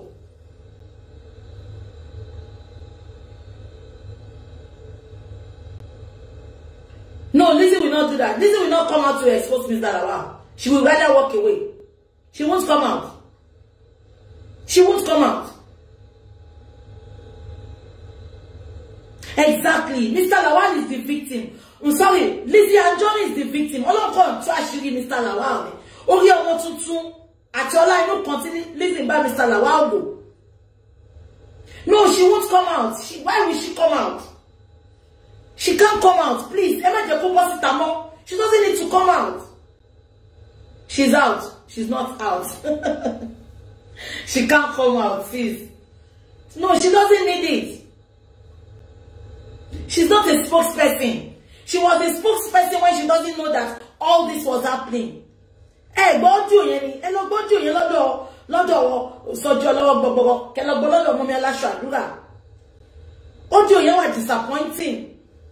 Ó wà disappointing. Ó banu mi jẹ́ látàárọ̀ ni. Inú mi ò dùn, inú mi bàjẹ́ ni. Pé kí táwọn ọkùnrin ṣe rí báyìí, kí ni ó fẹ́ ṣe láti tẹ́ ọkùnrin lọ́rùn? Àwọn audio yẹn ò dá. Kí ló tún fẹ́ bọ́ta, kí ló defend wọ́n ló fẹ́ wá defend. Kí Mr. Lawal bọ́ta kó wá defend rẹ̀.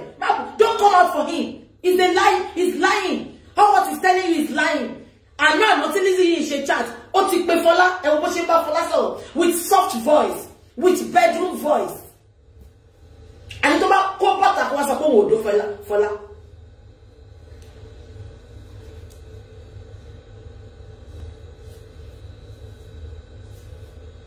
She's out. She can't be out.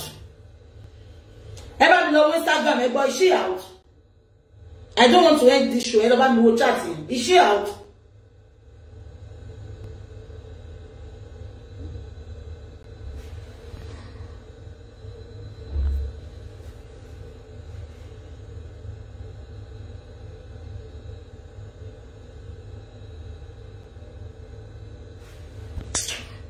Sister Mopelola, I will do it for anybody. I will do it for anybody. Koda. Ọ̀rọ̀ yẹn ó ti sú mi, ó sú mi. Ah, ọkùnrin burú. Lórí pé èèyàn fẹ́ ládé orí. Lórí pé èèyàn fẹ́ ládé orí. Ẹ wo nǹkan tí Mr. Lawal wá sọ ọmọ lọ́mọdà. Lizzie is very okay. She was doing well. She's a well-respected lady. She's a well-respected lady. Oko sínú ayé náà, gbà tó wọnú ayé náà ní gbogbo nǹkan bẹ̀rẹ̀ sí ní rí bákan. Exactly. She won't come out.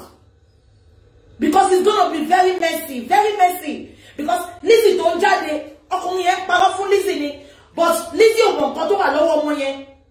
Ṣé wọ́n pé show tí Lizzie ṣe lánàá, òun ló mọ̀ ọmọ yẹn lọ gbé gbogbo kíní yẹn fún Bọ̀dá Sọjí àti Mọ́mí Aláṣọ Àdúrà. Àbí kan tí mo sọ yẹn. So that is why she's not going to come out again. If she comes out, I will come out for her. I'm saying it now. Ma diju fún Lizzie, ma jáde fún ni. Because ẹni tó bá nífẹ̀ẹ́ ni yon bá wí. If she come out, I will come out for her. She needs to stop it now. Because ọkùnrin ló burú jù, olórí burúkú ni wọ́n. Wọ́n máa ní lọ jà fún mi, lọ sọ̀rọ̀ fún mi. Meanwhile, nǹkan mi ló sọ fún girl yẹn.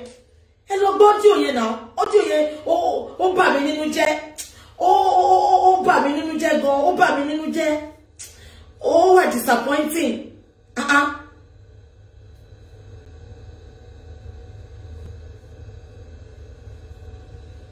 It's very unfortunate.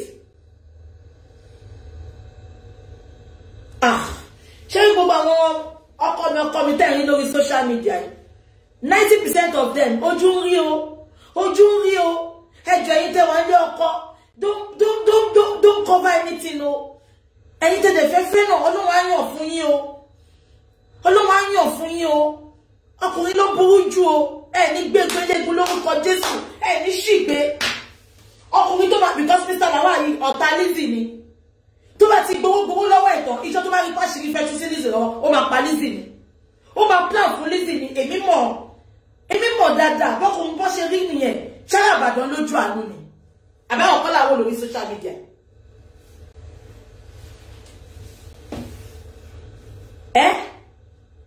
Ó máa pa sáyé ni, ó máa pa sáyé ni, ó máa pa sáyé ni. Exactly, Sister Carol. He is just out to milk Lizzy. I bet your voice note yẹn ni. Mo ti lóyún fún mi sìn. Ní sùúrù o máa ní sùúrù ni o. Ó fẹ́ gba visa fún mi. Mo máa mú mi lọ sí lóyìnbó. Ó máa tó kó wá balẹ̀ jẹ́. Ọmọ àìjọbẹ̀rẹ̀ ọmọ ojú òwò láwí. Ọkùnrin kó má lè fọwọ́ ẹ̀ ṣiṣẹ́. Ojo ya lápá má ṣiṣẹ́. Èmi. Mi tẹ̀lé fọkùnrin tó useless sí òṣìṣẹ́. Ọkùnrin tó mówó lé lọ́wọ́ mi lè fẹ́. Kó jẹ́ kọ̀ńdọ́tọ̀ lọ́kùnrin yẹn. Ọkọ mi náà ni. Ó mọ̀ fún Lizzy lóyún ni. Ó ti kọ́kọ́ gún abẹ́rẹ́. Kò fẹ́ fún lóyún yẹn. Ó dàbọ̀ wá rí pé tóun bá fún Lizzy lóyún yẹn.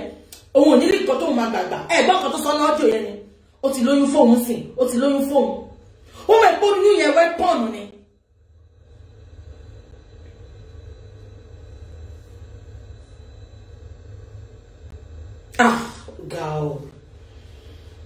Ó ga o. Ọkùnrin máa bòrò o. Ẹ wo bí Lizzy ṣe máa ń ṣe. Ẹ wo àwọn tó fi ń sáàbò oúnjẹ fún. Àwọn táwọn ìwọ̀n tí wọ́n kò fi jẹun rí. Ó máa jókòó àfi kó máa jàmàlà, kó máa jẹja tútù. Ẹ má jẹ́ tí break table. Tí Lizzy bá bọ́ta, tó bá bọ́ta pẹ́rẹ́. Kò ní ṣe wẹ́rùn.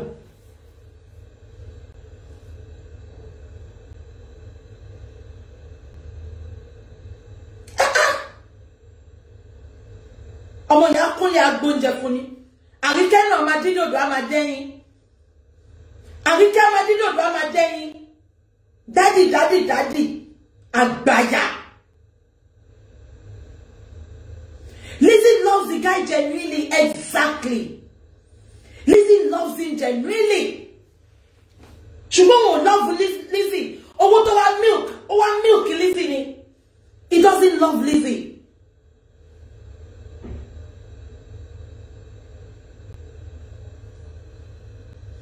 Àníkẹ́ má bu Lizzy pé ní kó lọ ṣe DNA. Nǹkan tí bàbá yẹn sọ fún ló wá sọ ń tà. Nǹkan tá fún síbọn ní fọ́n jáde.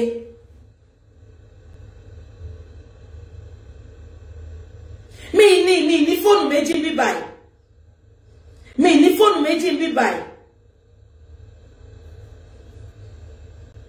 But ẹ lọ wo voice note ẹ lọ́dọ̀ Sọjí Ọlọ́wọ́ Gbọgbọrọ 2 àbí Mọ́mí Abímpé Aláṣọ Àdúrà.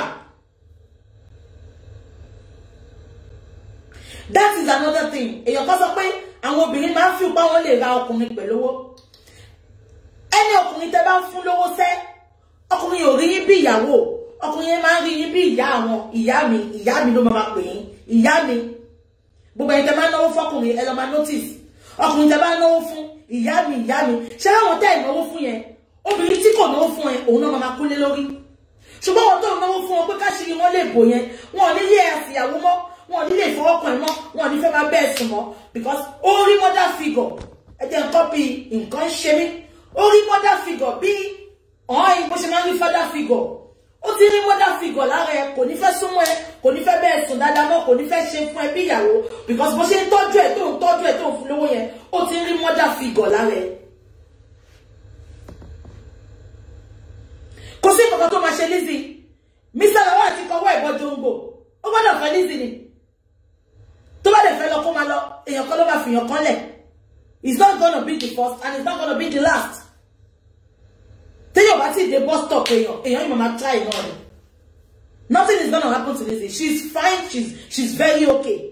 Nothing. She's fine. She will deal with it. That is her whole. Inú ilé wọn ló máa ti ṣe yẹn. Kò ní ìdíkó bàtà kó wá sọ fún wa. She knows how to sort everything out. She knows how to sort everything out.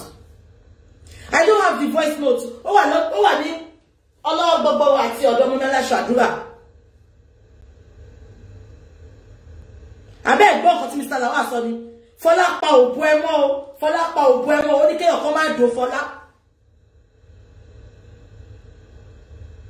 She's fine. Ọmọ Johnny, she's fine.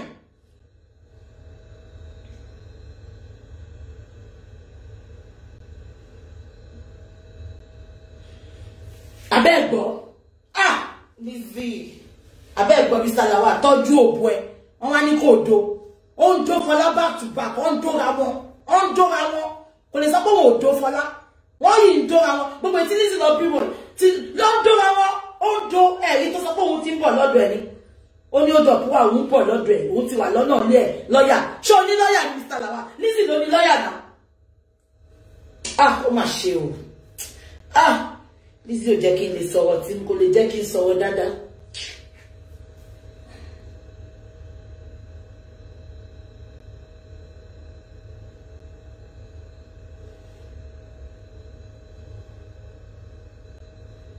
Lizzy ni èèyàn kan sọ pé ta ni mo fi po initiate marriage registry yẹn. Lizzy ni, it is Lizzy my sister. Do you know why I said it's Lizzy? Lizzy náà máa fura. Ẹ jẹ́ kí n sọ kí n kọ fún yín pẹ̀lú àwọn obìnrin. Àwọn obìnrin a máa ń rí red light but a máa ń ignore red light yẹn. Bí Lizzy ṣe wà yẹn kò lè sọ fún mi pé òun ò ní máa rí traces náà pé o lè ní bọ̀bọ̀ yìí.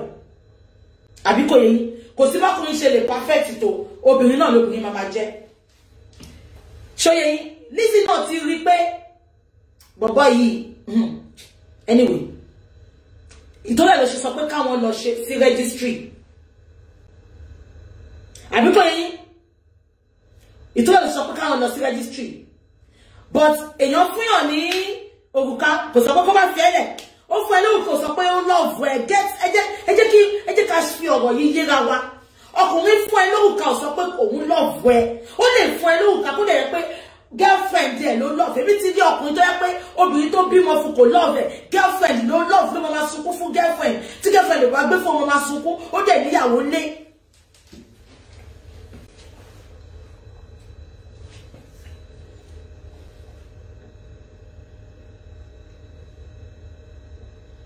Àbíkò yẹn ha ní ṣìgbé lórúkọ Jésù.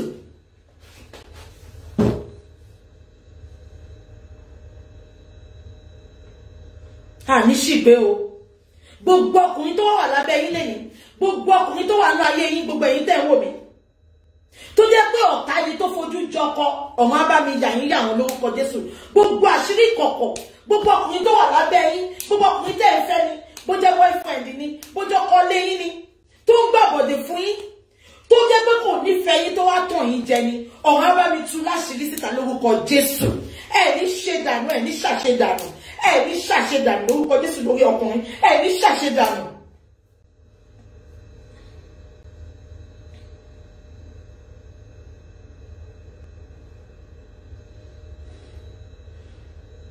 Because mo mọ̀ pé nǹkan tó ṣẹlẹ̀ sí Lizzy, ó ṣẹlẹ̀ sí lot of people. Ọkùnrin yẹn ó máa da gbogbo family yẹn rú ni. Obìnrin mi gan kò ní bá wọn ìyá ẹ̀ sọ̀rọ̀ ìtorí ọkùnrin yẹn dẹ̀ ń play game ni.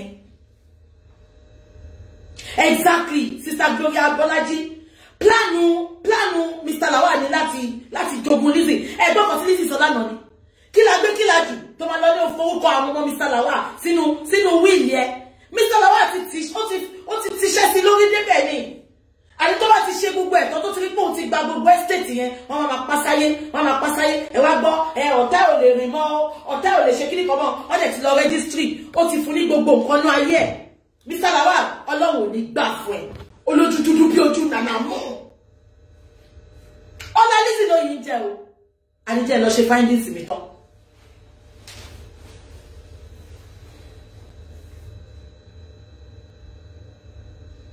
Ẹ ní the voice note yẹn. Okay, màá jáde later nìyẹn. Ó wà lọ́dọ̀ Mr. Soji olówó gbọgbọrọ. Ó dẹ̀ wà lọ́dọ̀ Mọ́mí Aláṣọ Àdúrà. Ẹ ní ṣìgbé o. It is better to be happily single than unhappily married. Ṣé gbogbo àwọn wèrè couple tẹ́ rí kiri yẹn? Inú wọn ò dúró. Nǹkan tójú rí. Nǹkan tójú àwọn couple yẹn rí. But just because of the social media, because of the gram, because of Facebook, wọ́n ní ṣáà jẹ́ ká máa ṣe.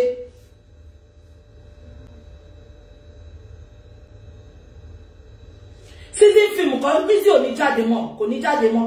Tó bá jáde mi náà jáde fún. If she comes out again, I will come out for her. She should go and look after my princess. She doesn't need to come out again. Any go to my face because gbogbo yin na ẹ lọ gbogbo show ti Lizzy ń ṣe papa. Lizzy did not come and talk about herself. She's just talking on behalf of that man. Man to get put to sell in your house, see on gbé jai. Olórí burúkú làwọn ọkùnrin yo. Ìjà ọkùnrin ṣòwò gbé. Àti tó wà nu lé yín lọ́wọ́lọ́wọ́. Ẹ mọ̀ ìjà tẹ́ máa gbé o because ibi tó ti ń gbé jai, ó ń bayé, ó ti bayé jẹ́. Dr. Halima. Benny, it is better to be happily single than unhappily married.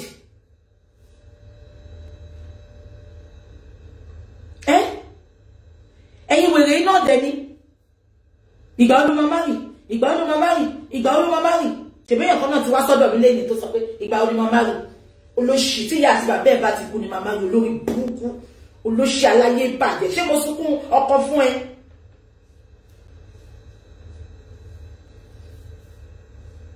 Olófò.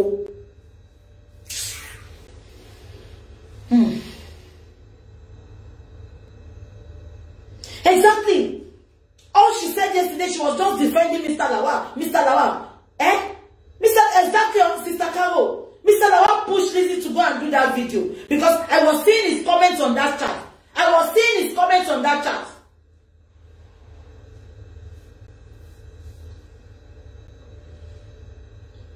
On yìí bú Lizzy torí tiẹ̀. O dẹ̀ ti yá pé Fọlá. O ti sọ pé o bọ́ lọ́dọ̀ ẹ̀. O ti sọ pé ṣé o fẹ́ sọ pé o ní kókó bọ́ǹdì lánàá yẹn ni. Spare me your fuckery. Push it down.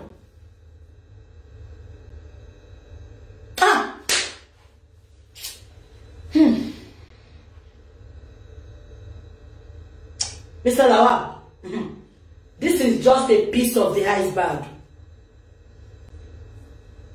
That's why I'm telling Lizzy not to come out. Tí Fọlá bá tún gbé voice note kọ́kọ́ jáde, tó jẹ́ pé it is not in your favor. I will come out for you finally. Gbójú mi síta. Mr. Lawal, ṣé gbọ́ abẹ́ down.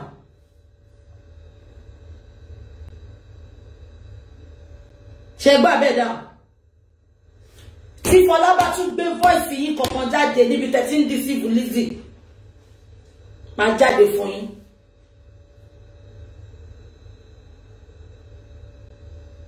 Exactly. Sister Mogioni said, but come to think of it, why is the wife recording husband? Oh, Sister Mogioni, ó dàbí torí, ó sọ pé torí Lizzy tí ń bọ́ta tó sọ pé kó lọ ṣe DNA, ipe bàbá yẹn kò bímọ. Ó sọ pé torí nǹkan tí Lizzy tí ń sọ, ló dàbí pé bàbá gẹ́ yẹn ṣe tí ń record láti fi ṣe evidence. Gẹ́ yẹn ò dẹ̀ mọ̀ pé irọ́ tí bàbá yẹn pa fún Lizzy ni. Gẹ́ yẹn náà Ọlọ́run mọ̀ ṣe jẹ́ kí gbogbo ẹ̀rí bẹ́ẹ̀ yẹn ni. Sister Mogioni. Ọlọ́run mọ̀ jẹ́ kí gbogbo ẹ̀rí bẹ́ẹ̀ because Ọlọ́run fẹ́ kí Lizzy ṣàṣe dànù.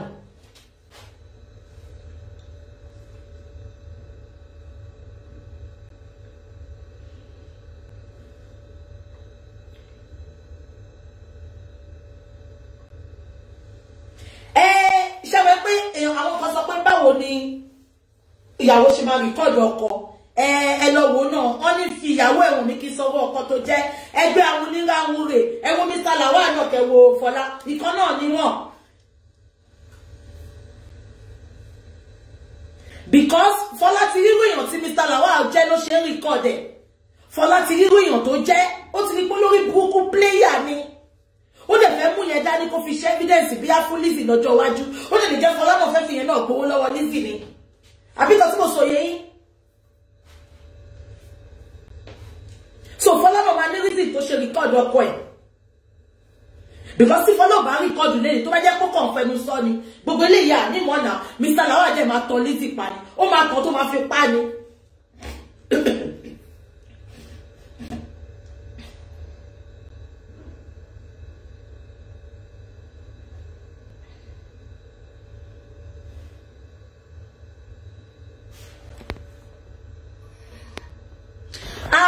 Okay.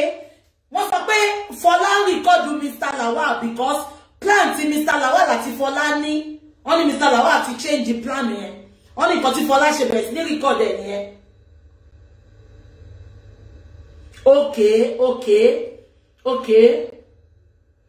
Okay.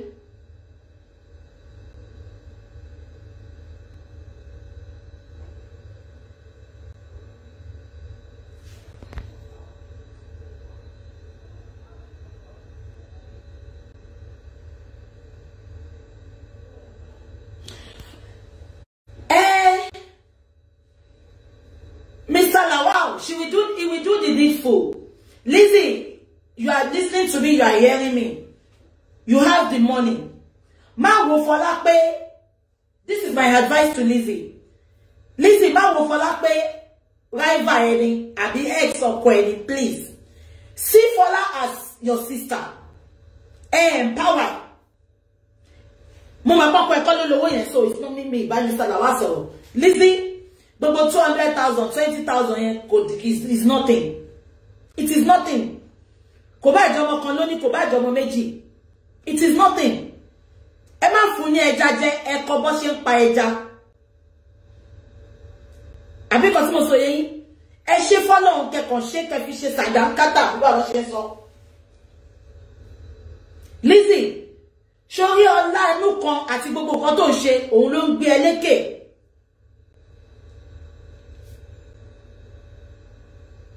Àbí kan tí mo sọ yẹ. Nǹkan tí mo sọ nìyẹn, ẹnìkan sọ pé they might plan to kill Lizzie. Honestly, tí Lizzie ò bá ṣọ́ra, nǹkan mi ló máa ṣẹlẹ̀ o. Inú èmi dùn tí gbogbo àṣírí ìtú síta. They might plan to kill her, yes. Because big Mr. Lawal ṣe wà yẹn, kàkà ke kó má jẹ sese a fi ṣàwàdà ló máa fi ṣe. Because ó ti tọ́ ilé ọlá wò, ó ti rí pé ilé ọlá dùn, kò dẹ̀ ní fẹ́ lose inú ilé bẹ́ẹ̀ yẹn. So ó máa ṣe anything láti fi hold on sínú ilé yẹn.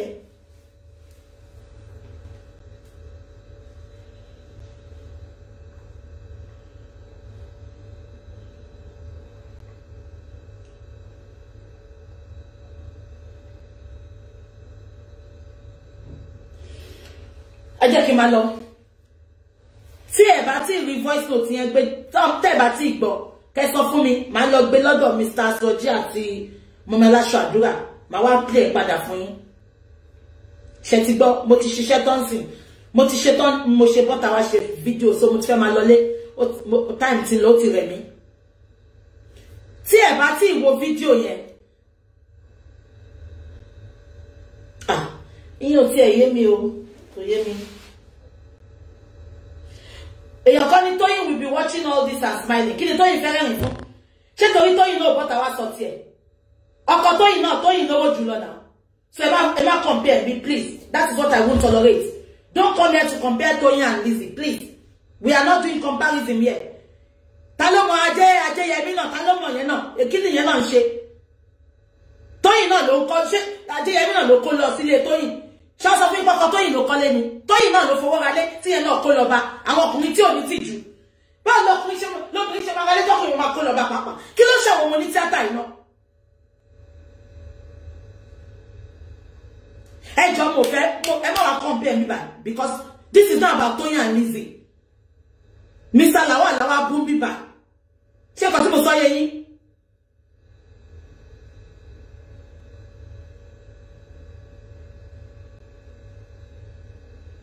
Mr. Lawal bú mi báyìí. So don't compare Tóyìn pé inú Tóyìn máa dùn sí nǹkan tó ń ṣẹlẹ̀. We are not talking about Tóyìn. And ilé tí Tóyìn gbé náà, ọkọ ẹ̀ náà ló kọ́ lọ bá. So gbogbo wọn ò ní tìjú náà ni. Oníkálùkù ló ní tiẹ̀ lọ́wọ́. The fact pé kò ṣẹlẹ̀ síta, ẹ̀yin tẹ́ ń comment yín náà, gbogbo yín náà lẹ́ni tí yín lọ́wọ́. Gbogbo yín náà ló ṣẹlẹ̀ sí. The fact pé yóò bọ́ta wá sọ, kò sọ pé kò ṣẹlẹ̀. No marriage is rosy, but be truthful in your marriage. Be honest in your marriage. Am I communicating? No marriage is rosy.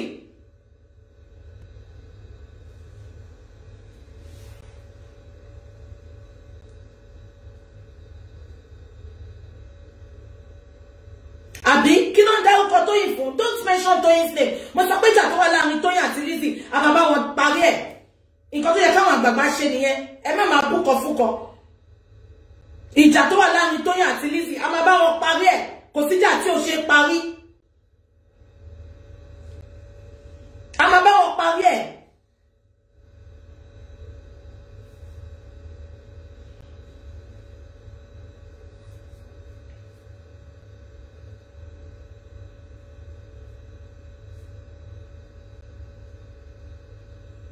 Exactly. Bí ṣe wà náà, èmi náà ní tèmi. Gbogbo wa la ní tiwa. Gbogbo yín tẹ́ ń condemn, tẹ́ ń ṣe gbogbo yín lẹ ní tí.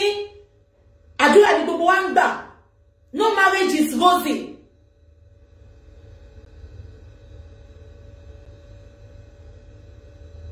Marriage is sweet. Marriage is sweet. You have to go to the marriage with a cutlass, with a knife and fork.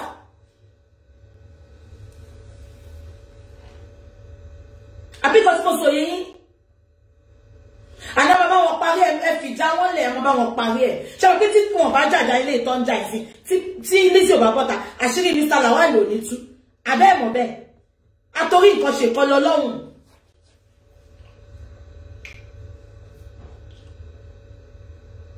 Àbí kò sí so yin. Obìnrin tó wà hard working bẹ́ẹ̀ yẹn. Lizzy ó wà hard working. A lọ gbọ́kùnrin kan a máa pàṣẹ òṣì fún ẹ. Òun ló ní car lot, òun ló ní car wash. Lizzy ló ní gbogbo ẹ̀ kò ṣe tiẹ̀. Kò ṣe tiẹ̀. Nítorí tó bá lọ ṣọ́bọ̀, tó bá ṣe Lizzy ní ká lọ́la. Kí gbogbo yín tètè máa pé kò ṣe tiẹ̀ o. Tí Lizzy bá ti fi sínú wíìlì, ẹ jẹ́ lọ bá mi pé Lizzy bí tó ti máa gbọ́.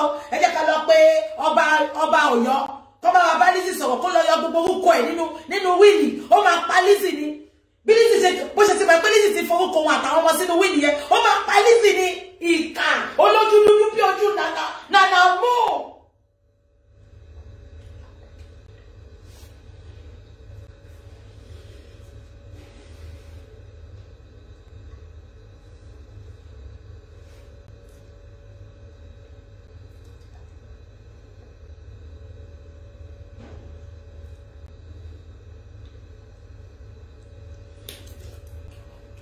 Àwọn olóṣì ọkùnrin ó lè ní gbogbo wọn. Wọ́n máa ti wọṣọ, wọ́n máa ti múra. Ó lè ní wọ́n. Gbogbo ẹ̀yin tẹ́ wo bí náà àwọn ọkọ yín náà máa wà nù. Oh, Bobby J mo ti sọ̀rọ̀. Fola doesn't need to be begging around. Lizzy, if you can empower her. Òun náà dojú tira ẹni. Ojú tọ̀rẹ́ mi, ojú òtì mi. Gbogbo wa lójú jọtì. Fola, stop begging. Stop begging. Mr. Lawal, do the needful.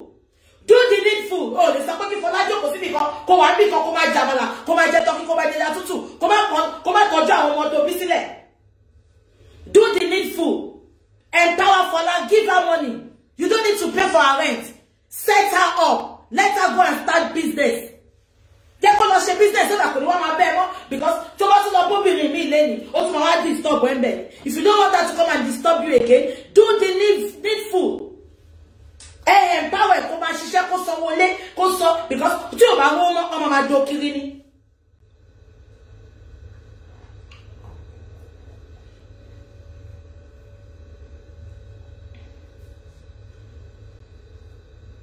Ó lè ní gbogbo wọn, ó lè ní wọn.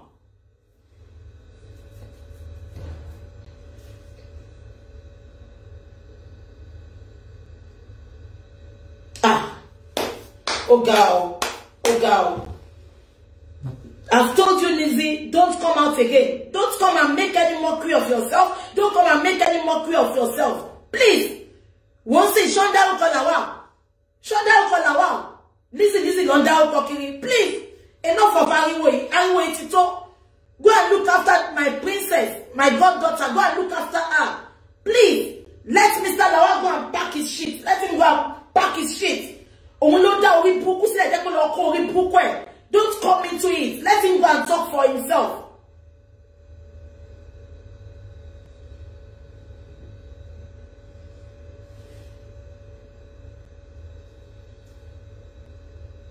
Please, Lizzy, I'm talking to you as a sister. Don't come out. Don't come and explain to people. Please. You don't need it. Don't come and debunk anything. Let Mr. Lawal go to People and ponder, KK, and anybody go back, come on, no evidence in one. Don't involve yourself, Lizzy, please, because but one shape of plan when you were not there. You were not there. And I just suffer you bring like ọjà tó bá ti wọ̀ mistake tẹ́ you bring máa ṣe nìyẹn. Ọkùnrin kan bí mo síbi kan sọ pé mi ìfẹ́ obìnrin yẹn mọ́, mi ìbọ́ sọ̀rọ̀ mọ́. Ọjà tó bá ti wọ̀ ẹ gbàgbé, wọ́n yìí máa sọ̀rọ̀. Ẹ gbàgbé bó ṣe happen. Mẹ́jẹ̀ kọ́kùnrin kan wá tán ẹ pé baby mama mi ní mi ìbá sọ̀rọ̀ mọ́. Mo ti fílẹ̀ tọmọtọmọ àbólórí burúkú lọkùnrin náà ni. Tọmọtọmọ wo. Ó pe ọmọ yẹn lẹ́yìn. Ó pe ọmọ yẹn àti ìyá ẹ̀ lẹ́yìn irọ́ ló ń pa fún ẹ.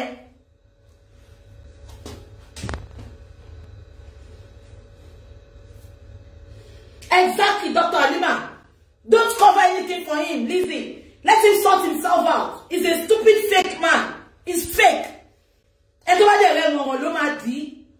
Stay out of it, please, my sister, because it's here to put you. Let him go and face it. Take all face here, Don't come and defend him again.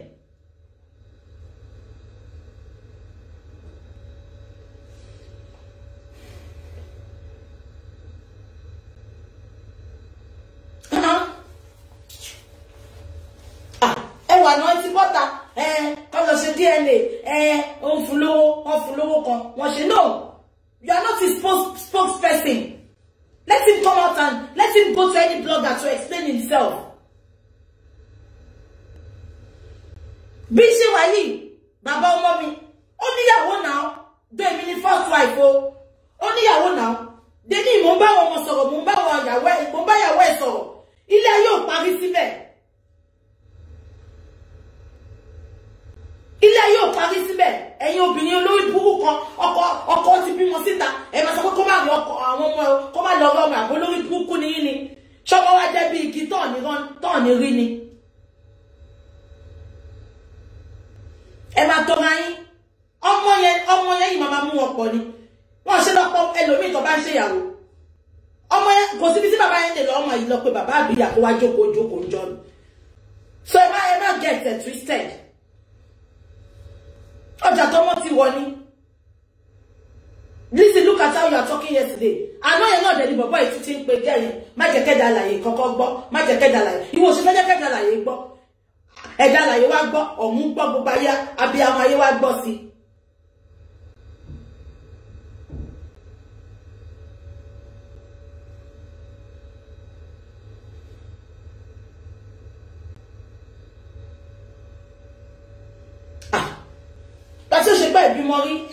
Now, you have a child.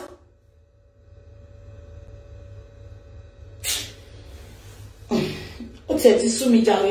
Kí ni yẹn affect mi gan. Ẹ máa wò bí èmi ní nǹkan ṣẹlẹ̀ sí ni. Because tí n bá like èèyàn mi like nǹkan máa hot ẹ̀.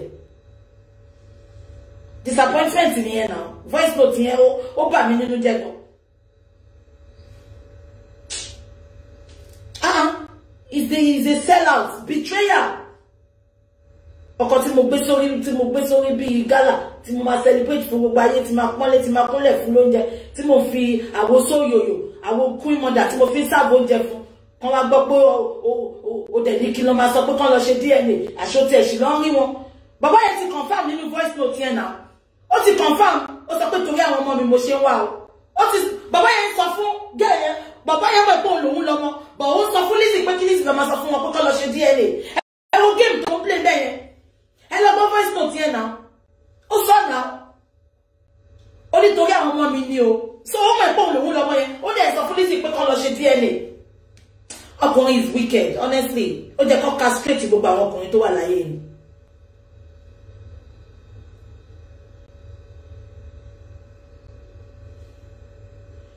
Betrayal of the highest order. Voice note here. Ìfẹ̀mọ́ bẹ́yìn olóyìnbó ṣe ń pè jáde. Voice note yẹn ṣe mí yamayama látàárọ̀ ni. Ẹ wò ó sìn, alẹ́ ló jẹ́ kí n ṣe tọ́gbọ̀n mo máa lọ lẹ́sìn, mo ti sọ pé fún máa lọ lé pé ó ara mi ò yá. Mo kàn fẹ́ sáré ṣe show yìí ni. And this is a lesson to all women. Nǹkan tiẹ̀ ni. Àwọn ọkùnrin ayé àtijọ́ nìyàn máa ń fẹ́ ju fún ṣẹ́ àwọn ọkùnrin tó wà ń tàǹsìn. Jẹ́ kó ní kálukú ṣe tiẹ̀ lọ́tọ̀ọ̀tọ̀ ni. Jẹ́ kó ní kálukú ṣe tiẹ̀ lọ́tọ̀ọ̀tọ̀ yóò sọ pé mo love ẹ. Nǹkan tí bá lè fi support ẹ máa fi support ẹ ti tiẹ̀ ni kò ń ṣe ti wá. Ẹ wo Lizzy. Nǹkan wà. Gbogbo nǹkan ẹ̀ ló fi orúkọ bọ̀bọ́ yẹn sí. Ìwọ bọ̀bọ́ yẹn ló tún wá bí tú ẹ̀ báyìí. Ọlọ́run á dáa fún ẹ Mr. Lawal. Mo yìí ṣe findings ni o. Táwọn findings mi bá lọ bọ́ sí. Wo ẹ sáré kàbà.